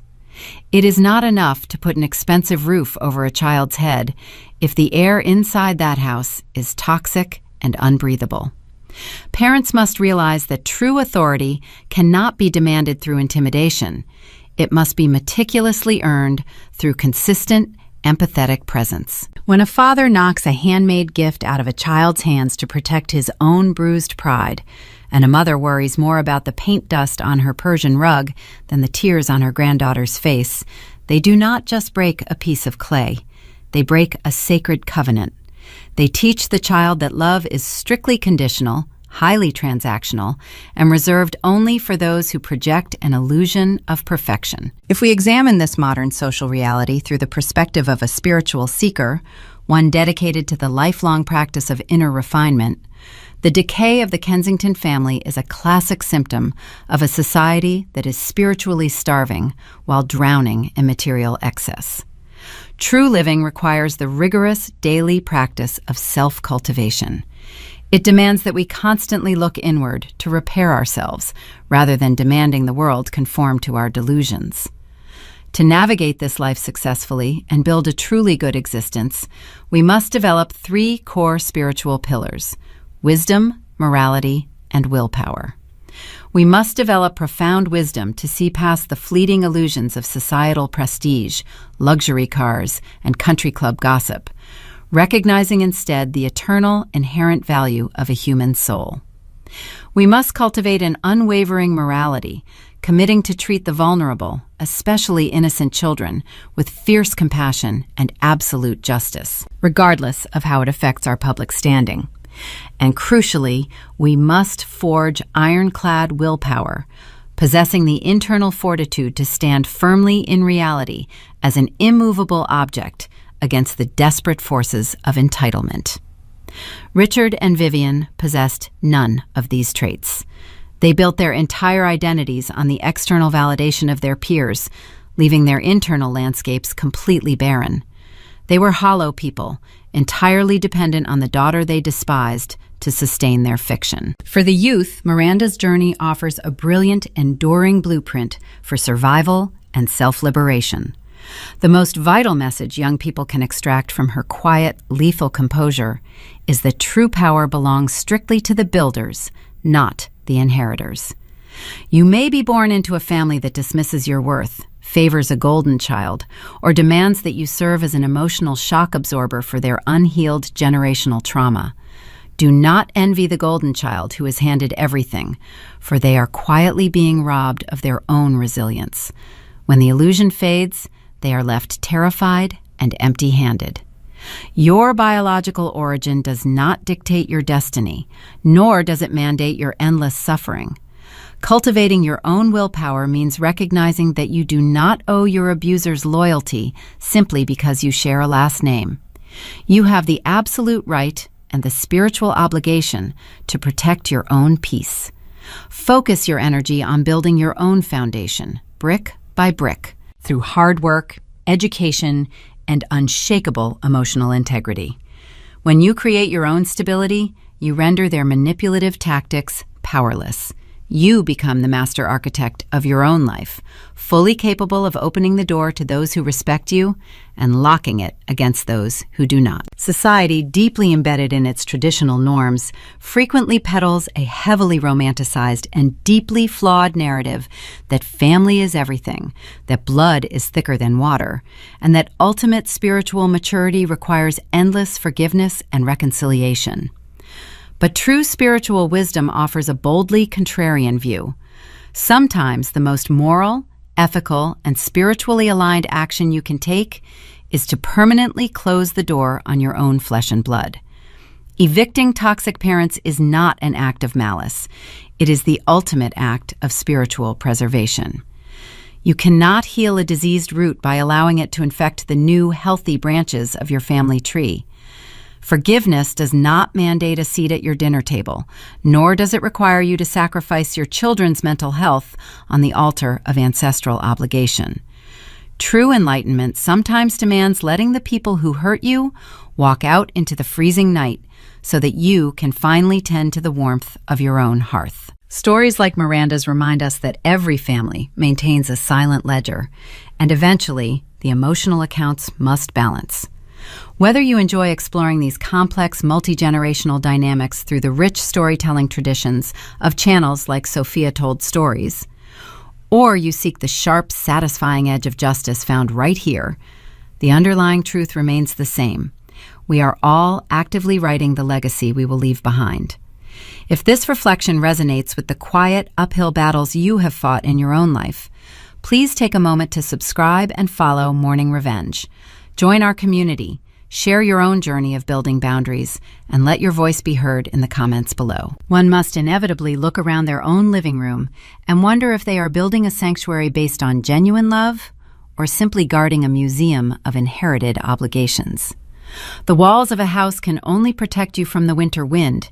They cannot protect you from the coldness of your own heart. Choose carefully what you build, for one day you may find yourself standing on the porch, waiting to see exactly who holds the keys.